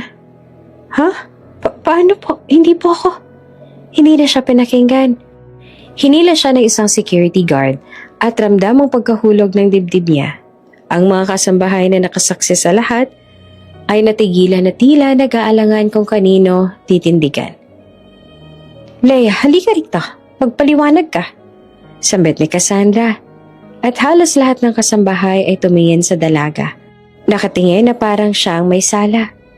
Humarap si Luna sa harap ng lahat. At kahit alam niyang inosente siya, ramdam ang bigat ng tanong ng iba. Hindi po ako. Hindi ko po kinuha yun doon. Ngunit halos lahat ay naniniwala sa sinabi ni Cassandra. Ang dating mabait na mukha ni Cassandra ay napuno ng paninindigan at panilinlang. Si Violet na kasamang nanonood ay nakangiti sa tuwa, parang nakakita ng palabas. At Leia, tama na nga. Umamin ka na. Bago ka pa mapalayas. Sigaw ni Cassandra. Punong-puno ng panghahamak. Huminga si Luna ng malalim. Pilit pinigil ang galit at takot. Alam niya hindi pwedeng mawala ng kontrol. Biglang pumutok ang pinto ng mansyon. Anong nangyayari dito? Sigaw ni Don Mateo. Nakaagad nakaramdam ng tensyon sa boses ni Cassandra at sa pagtalo ng mga mata ng kasambahay sa paligid. Si Cassandra, na una nagpakita ng pagkontrol, ay biglang napangiti. Isang pagkukunwari. Darling, si Leia ang kumuha ng bracelet. Kailangan mo siyang maparusahan. Tumigil si Don Mateo sa gitna ng sala. Nagulat at ramdam ang kanyang pagkabigla. Leia? Tawag niya sa dalaga sabay lapit. Si Leia naman ay natigilan. Ngunit agad na naglatag ng mga kamay sa harapan. Nagpapakita ng kainosentehan. Don Mateo, hindi po ako. Hindi ko po kinuha yun. Sabi ni Leia na nanginginig, ngunit tapat ang tingin sa ama. Tahimik ang mansyon. Nananatili si Don Mateo sa gitna ng dalawa. Si Cassandra na matigas ang mukha, pilit nagpapanatili ng panlilinlang. At si Leia na halos maluha ngunit naninindigan. Cassandra, mahinang simula ng ama, ngunit puno ng malamig na pagdinig. Ano ba talagang nangyayari? Napatigil naman si Cassandra. Sa loob ng ilang segundo, halos mabangga ang pagkakatakot. Hindi niya alam kung paano itutuloy ang plano. Ngunit dali-dali niyang tinutukan ang paninindigan niya. Mateo, sila yung kumuha. Pakiusap, dapat siyang maparusahan. Dahil sa tamang oras, tamang paninindigan, at sa presensya ng ama, hindi na makapagpatuloy si Cassandra sa kanyang panilinlang. Si Don Mateo ay tumingin kay Leia. Nagdadalawang isip ngunit ramdam ang katapatan sa mga mata ng dalaga. Leia, mahinang simula, ngunit may halong proteksyon at tiwala. Ikaw ba talaga? Huminga ng malalim si Luna. Pinipilit panatilihin ang kanyang katahimikan at dignidad. Alam niya hindi pa tapos ang laban. Ngunit sa sandaling iyon, may panimulang liwanag. Ang katotohanan ay nagsimulang lumabas sa gitna ng pandilinlang ni Cassandra. Tahimik ang sala ng mansyon matapos ang eksena ng bracelet. Lahat ng kasambahay ay nakatitig. Parang bumitaw sa sarili nilang hininga. Hinintay ang susunod na mangyayari. Si Luna ay nakatayo. Medyo nanginginig ang mga kamay. Ngunit pinipilit na panatilihin ang postura ng inosente. Si Don Mateo nakatayo sa gitna ng sala. Napatingin sa dalaga ng may halong galit at kalituhan. Hindi naman makapaniwala ang Don. Ang dalaga na kilala niya bilang mabait at maasikaso ay biglang napagbintangan ng ganitong kasalanan. Leia, mahina ang boses niya. Puno ng pagtataka. Hindi ako makapaniwala. Hindi pwede na ikaw magnanakaw. Ang puso naman ni Luna ay halos sumabog. Hindi niya pa kayang isiwalat sa ama ang buong katauhan niya bilang Luna Villarosa. Hindi pa. Kailangan niya maghintay ng tamang pagkakataon. Ng perfect timing, bago niya ilantad ang lahat. Ngunit sa loob ng nag-iiyak siya ng tahimik. Hindi sa paraang malakas at lantad, kundi sa isang pag-iyak na nakatago sa puso. Paghihirap dahil sa pang-ape, panlilinlang, at ang bigat ng pagiging target ng sariling stepmom. Don, hindi po ako. Hindi ko po ginawa. Maniwala po kayo. Panalangin niya sa sarili habang pinipigil ang luha sa mata. Pinilit niyang huminga ng malalim. Pinigilan ng boses na manginig. Si Don Mateo naman ay naglakad palapit sa dalaga. Hindi ko maipaliwanag. Sabi niya na nanginginig ang boses. Kung paano man nagawa to. Kailangan kitang ipabarangay, Leia. Kailangan nating alamin kung sino ang totoo. Nakaramdam ng panandaliang takot si Luna. Kung papabarangay siya, may posibilidad na lalabas ang kanyang tunay na pagkatao. Pero alam niya, hindi iyon ang tamang oras.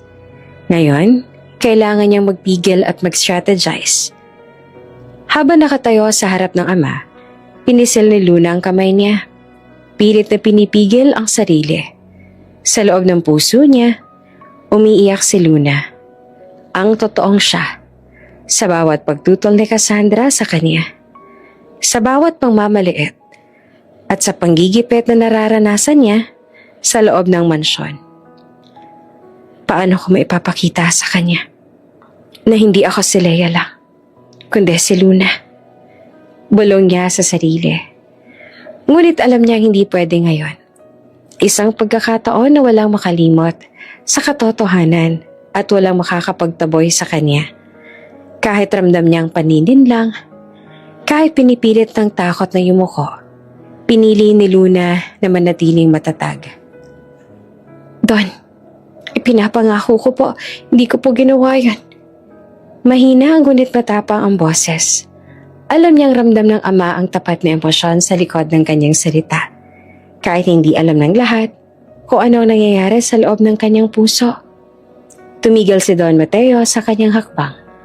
Nagulat sa kalinawan ng tinig ni Leia. Talaga ba, Leia? Sige, bibigyan kita ng isa pang pagkakataon. Mahina ang sambit niya. Halatang naguguluhan at nag-aalangan sa paniniwala. Habang nakatayo sa harap ng ama, Ramdam ni Luna ang kakaibang halo ng kaba at lakas. Hindi pa niya pwedeng sabihin ang buong katotohanan. Ngunit alam niyang may oras pa siya para masiwalat ang ugali ng future stepmom. Tay, maghihintay po ako sa tamang panahon.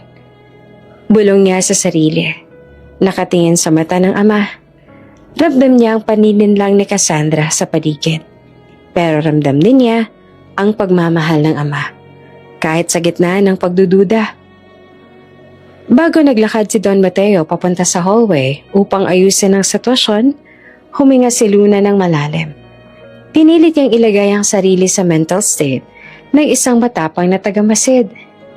Hindi basta-basta ang isang inosenteng katulong na nagiging biktima. Umikot si Luna sa dining area.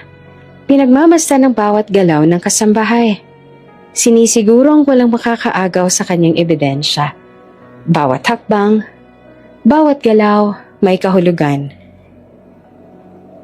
Tahimik ngunit eleganteng namayani ang gabi sa malaking dining hall ng mansyon. Ang mga ilaw ay kumikislap sa kristal na chandelier, habang ang mga mesa naman ay pinaghahandaan para sa isang espesyal na family dinner. Isang engagement celebration na inaasahan ng buong pamilya at mga business partners. Si Luna na ngayon ay nakaupo sa gilid ng room. May kakaibang tensyon sa dibdib. Alam niya na ito na ang tamang pagkakataon. Ang buong taon ng pag-iipon ng ebidensya. Pagmamasid at pagtatago ng totoong sarili ay para sa sandaling ito.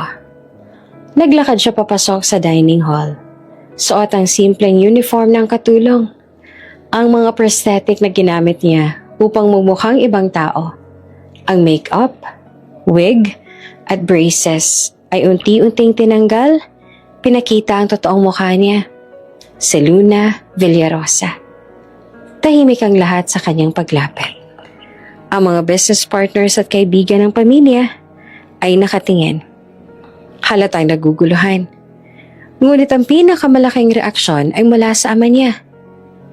Leia? Luna? Sigaw ni Don Mateo. Halos hindi makapaniwala sa nakikita. Si Luna, matagal niya ng anak, na akala niya ay nasa Hong Kong, ay nakaharap na sa kanya. Buong determinasyon sa mga mata. Hindi na nag-aksaya ng panahon si Luna. Mabilis niyang inilabas ang kanyang laptop. Nag-play ng video recordings. Mga lihim na kuha sa mga pag-uusap ni Cassandra at Violet. Kasama ang mga bulong ng kasambahay tungkol sa panilin lang at pang-aabuso sa loob ng mansyon. Isa-isa niyang pinakita ang mga screenshots ng text messages at email exchanges. Pati na ang forged documents sa pinaghahalu-halo ni Cassandra upang maitago ang kanyang kasamaan. Lahat ng ebidensya ay malinaw. Walang puwang para sa pagdududa. Ang mga bisita, dating masaya at abala sa engagement dinner, ay nananatiling nakatunganga. Ramdam ang tensyon sa bawat mata. Si Cassandra, na akala niya'y nakontrol ang sitwasyon, ay walang magawa. Hindi to totoo. Sigaw niya. Halos nanginginig sa galit at takot. Ngunit bawat video at screenshot ay malinaw. Hindi siya makapagtanggi. Habang iniisa-isang nilalantad ni Luna ang ebidensya, unti-unting bumabagsak ang fasad ni Cassandra. Nahihiya sa harap ng lahat. Sa pamilya, sa mga bisita, at higit sa lahat, sa ama ni Luna. Sa huling bahagi ng presentation, nahimatay si Cassandra sa kahihiyan. Ang perfect image niya na ipinakita sa lahat ay naglaho sa isang iglap. Si Don Mateo, bagaman nagulat at napahiya sa pangyayari, ay mabilis na kumilos. Lumapit siya kay Luna at niyakap ito ng mahigpit. Luna, anak ko, hindi ko malang napansin na andito ka lang pala sa mansyon. Pasensya ka sa lahat ng nangyari sa'yo dito. Sambit niya na may halong luha sa mata. Si Luna, kahit ramdamang lungkot sa loob, ay ngumiti ng mahinahon. Tatay, mahal na mahal kita. Ngunit kailangan kong ipakita ang katotohanan para sa lahat. Sagot niya na puno ng paggalang at tapang. Ang mga business partners at kaibigan ay namangha sa pagiging matapang ni Luna. Hindi lamang niya nailantad ang kasinungalingan ni Cassandra, kundi pinakita rin niya ang kanyang katapatan, katalinuhan at pagmamahal sa pamilya. Ang dining hall ay napuno ng halo ng sorpresa, pagkabigla, paghanga. Si Violet na akala niya ay nakontrol si Leia na ngayon ay si Luna ay nananatiling tahimik. Halatang natutulala sa nangyari. Si Cassandra na dati dominant at matapang sa lahat, ngayon ay walang magawa kundi humarap sa katotohanan. Ang engagement dinner na dapat ay puno ng saya ay naging eksena ng pagwawakas sa panlilinlang. Si Luna na nakatayo sa harap ng lahat ay kumikislap sa kanyang determinasyon. Alam niyang hindi pa tapos ang laban. Ngunit sa gabing iyon, napatunayan niya na ang katotohanan ay mas malakas kesa sa sinumang manlilinlang. At sa kabila ng lahat, isang bagong simula ang naghihintay sa pamilya Villarosa. Isang simula na puno ng katotohanan, pagmamahal at pag-asa sa tamang hinaharap. Matapos ang magulong engagement dinner, nanatili ang tensyon sa mansyon. Ang bawat kasambahay ay tahimik, ngunit ramdam ang pagbabago sa hangin. Si Luna na ngayon nakikilala na bilang tunay na anak ni Don Mateo ay abala sa pagtulong sa ama at sa pagpapanumbalik ng tiwala sa pamilya. Ngunit alam niyang hindi pa tapos ang lahat. May mga tanong pa tungkol sa nakaraan ni Cassandra, sa tunay na dahilan ng kanyang panlilinlang at sa kung paano niya nagawa ang lahat ng tila walang kapintasan. Si Don Mateo ay agad na nag-utos sa kanyang legal team at mga private investigators upang imbestigahan si Cassandra.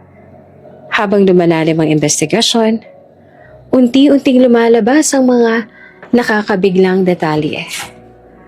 May mga warrant of arrest si Cassandra sa ibang bansa dahil sa panlilinlang, fraud at iba pang financial crimes. May mga taong dating naloko at nagbayad ng mataas na halaga para sa mga investments na hindi naman umiral. Ang lahat ng perfection ni Cassandra sa panlabas ay isang maskara lamang. Ang kanyang anak na si Violet ay ginagamit upang palaging magmukhang maayos ang imahe sa publiko. Sa bawat dokumento at report na nakakalap, lalong nagiging malinaw kay Luna at sa ama niya kung gaanong kalalim ang panininlang na ginawa ni Cassandra sa kanilang pamilya. Napag-alaman nila na si Violet ay hindi lang basta spoiled brat. Isa pala siyang instrumento sa pagpapakita ng imahe ni Cassandra bilang perfect mom sa mata ng iba. Isang paraan para mas maligaw ang mga mata sa totoong pagkatao ng ina niya. Ang galit ni Luna sa nakaraang mga pang-aabuso ay unti-unting nauugnay sa mas malalim na plano ni Cassandra. Lahat ng ginawa ng dalaga sa mansyon, mula sa panlilinlang, pangmamaliit sa kasambahay, at pananakot kay Leia, ay bahagi ng mas malaking manipulative scheme upang panatilihin ang kontrol at protektahan ang sarili mula sa hustisya. Habang lumalalim ang investigasyon, unti-unting napagtatanto ni Don Mateo ang saklaw ng panlilinlang. Hindi lang kanyang sariling pananampalataya at mabuting babae ang naabuso, kundi pati ang tiwala ng pamilya sa kabuuan. Luna, anak, salamat sa tapang mo. Sabi niya sa kwarto, hawak ang kamay ng anak. Kung hindi dahil sa'yo, hindi ko malalaman ang buong katotohanan. Ngayon, alam na natin. Hindi lahat ng nakikita natin ay totoo. May mga tao nagtatago sa likod ng magandang mukha. Ngumiti naman si Luna. Ramdam ang bigat na unti-unting nababawasan. Tay, kailangan po natin ng tiyaga at tama ng timing. Kaya lumabas ang lahat ng ebidensya sa tamang pagkakataon. Dahil sa mga warrants at ebidensya, Agad na kumilos sa mga otoridad. Si Cassandra ay nasa ilalim na ng surveillance at balak na ipatawag sa korte. Lahat ng accounts, assets, at bank records ay sinusuri upang ma-secure ang mga ito laban sa panininlang at panininlang sa pamilya Villarosa. Ang kanyang dating reputasyon bilang socialite at perfect stepmom ay tuluyang bumagsak sa harap ng publiko. Habang nanonood sa mga dokumento at ulat, napagtanto ni Luna kung gaanong katalino at katalim ang mga plano ni Cassandra. Tay, akala natin simpleng panilinlang lang nangyayari dito. Pero ang buhay niya, puno ng tinatagong lihim. Wanted siya sa ibang bansa. May ninakaw pa sa iba. At ginagamit ang anak niya bilang props para sa imaheng gusto niyang ipakita sa mundo. Paliwanag ni Luna Sama. Gaano man kaganda sa labas, nasa likod niya ang tunay na kasamaan. Dagdag niya na puno ng determinasyon. Ang mansyon na dating puno ng pang-aapi at panilinlang ay unti-unting naging lugar ng kaayusan at kalinisan at moralidad. Ang mga kasambahay ay unti-unting nakaranas ng espeto at patas na trato mula sa pamumuno ng tunay na pamilya Villarosa.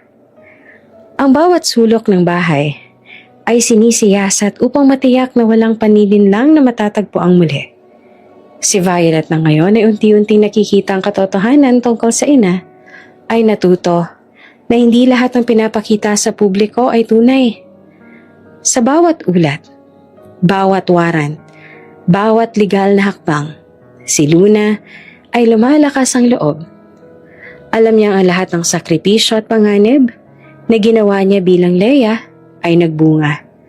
Hindi lamang niya nailigtas ang ama mula sa panilinlang, kundi pati ang pamilya at ang tiwala nila sa isa't isa. Tahimik, ngunit puno ang tensyon ng mansyon. Ang mga kasambahay ay abala sa kani-kanilang gawain. Ngunit ramdam ng lahat ang kakaibang pagbabago sa hangin.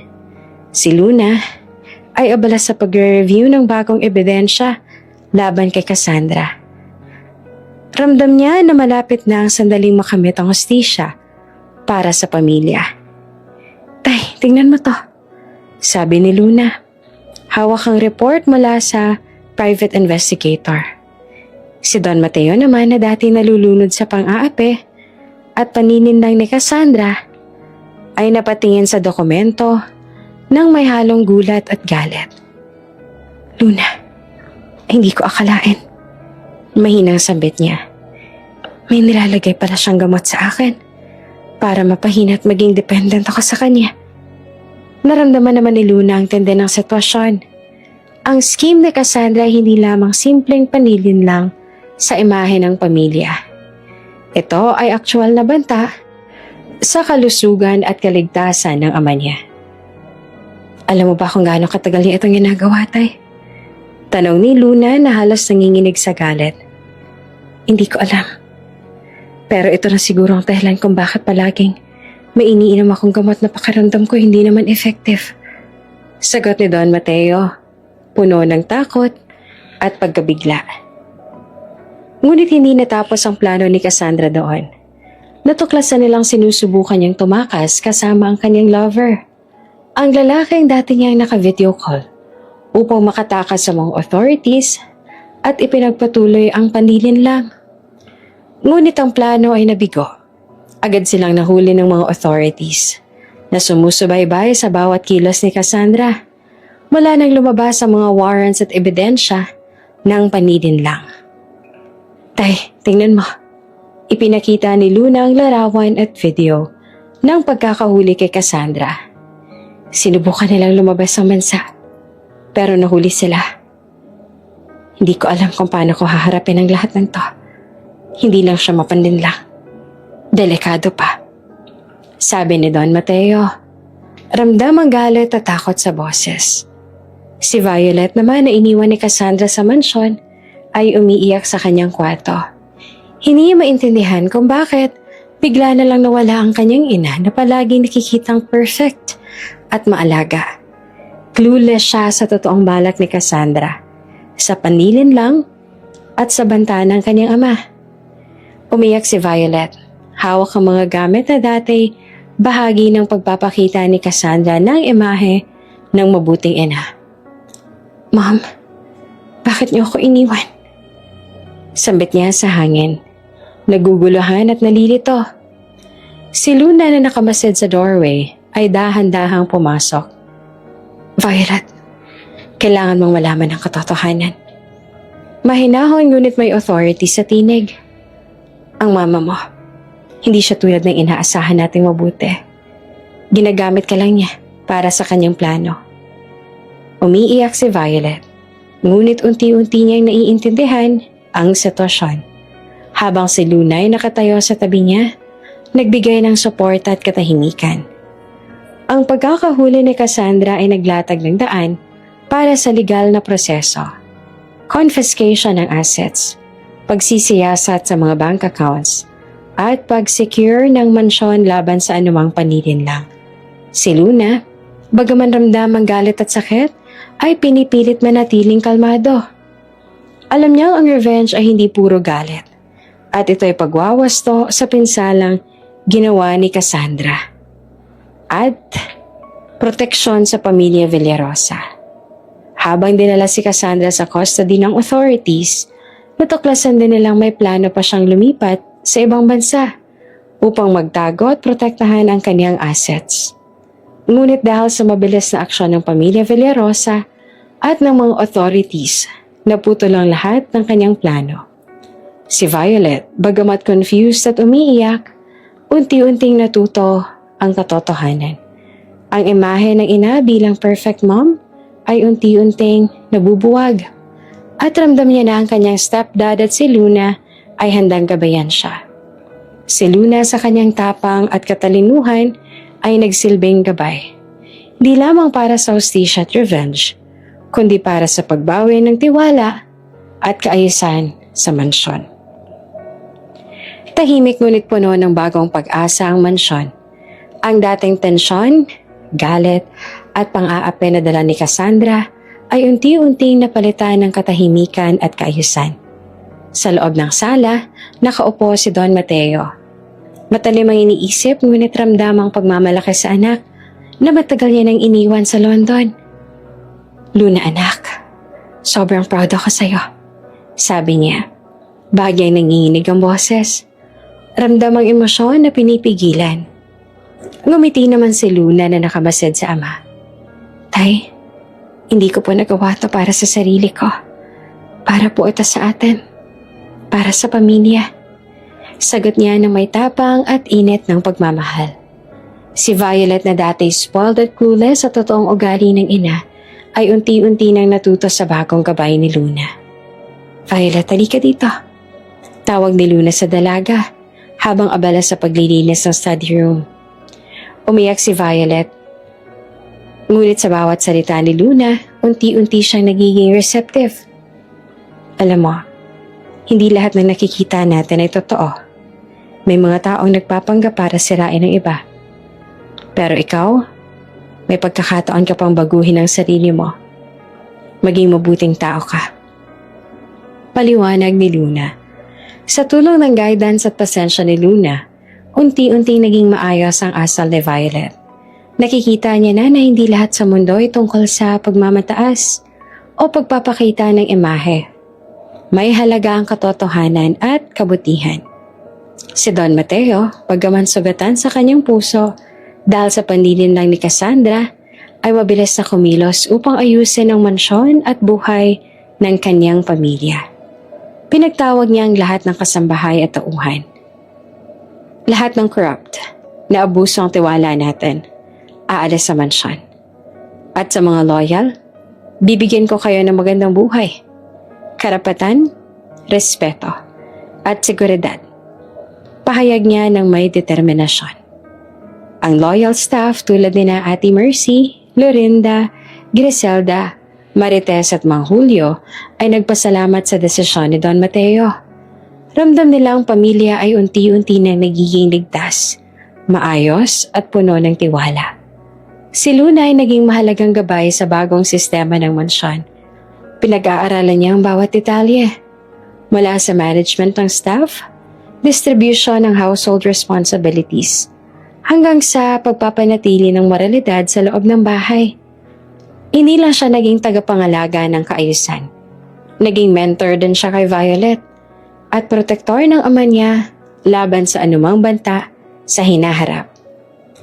Tatay, kailangan natin siguraduhin na hindi na mauulit ang nangyari noon. Ang mansyon, staff, at pamilya natin dapat ligtas sa tapat ang lahat. Paliwanag ni Luna habang nag-i-inspeksyon sa paligid. Si Don Mateo, ramdam ang kagalakan at pag-asa. Anak, sobra akong proud na ikaw ang anak ko. Pinakita mo ang tapang at katalinuhan mo. Hindi lang sa panlaban at panilin lang, kundi sa pagpapanumbalik ng tiwala at kaayusan. Habang nag-aayos ng lumang drawer sa study room, may natagpuan si Luna. Isang lihim na sulat ng yumaong ina niya na si Doña Esperanza. Nakasaad dito, Mateo, may isang mapanganib na babae na darating sa buhay mo balang araw. Mag-iingat ka sa sino mang magpapakita ng sobrang kabutihan at perfection. Ipinagkatiwala ko sa iyo ang anak ko. Ingatan mo siya sa anumang panganib. Napatingin si Luna sa sulat at biglang naalala ang lahat ng nangyari sa mansyon. Ang kanyang pagiging sensitive sa mga stepmom, lalo na sa perfect na imaheng pinakita ni Cassandra, ay hindi basta-basta.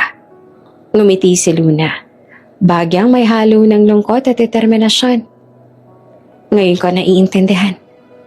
Nay, ito ang dahilan kung bakit pinili mo ako maging maingat.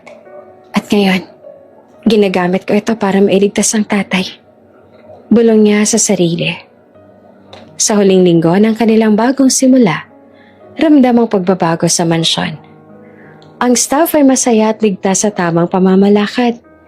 Si Violet ay natututo ng tama at nagsisimulang magpakita ng respeto at kabutihan. Si Don Mateo ay mas kalmado, tiwala sa anak, at maayos ang pamamahala sa pamilya at negosyo. Si Luna, bukod sa pagiging anak at kapatid na stepsister, ay naging tagapangalaga ng moralidad at proteksyon ng pamilya Villarosa. Ang mansyon dati puno ng panlilinlang at galit. Unti-unting naging tahanan na puno ng pagmamahal, respeto at tiwala. At sa kabila ng lahat, ramdam nila ang panibagong simula. Isang simula na puno ng katotohanan, hustisya at pagmamahal. Bago ka pa lang sa channel neto, ibang kwento ni Ate Jane, istorya mo, ikwento ko. Huwag kalimutang pindutin ang notification bell at subscribe button. Kung katulong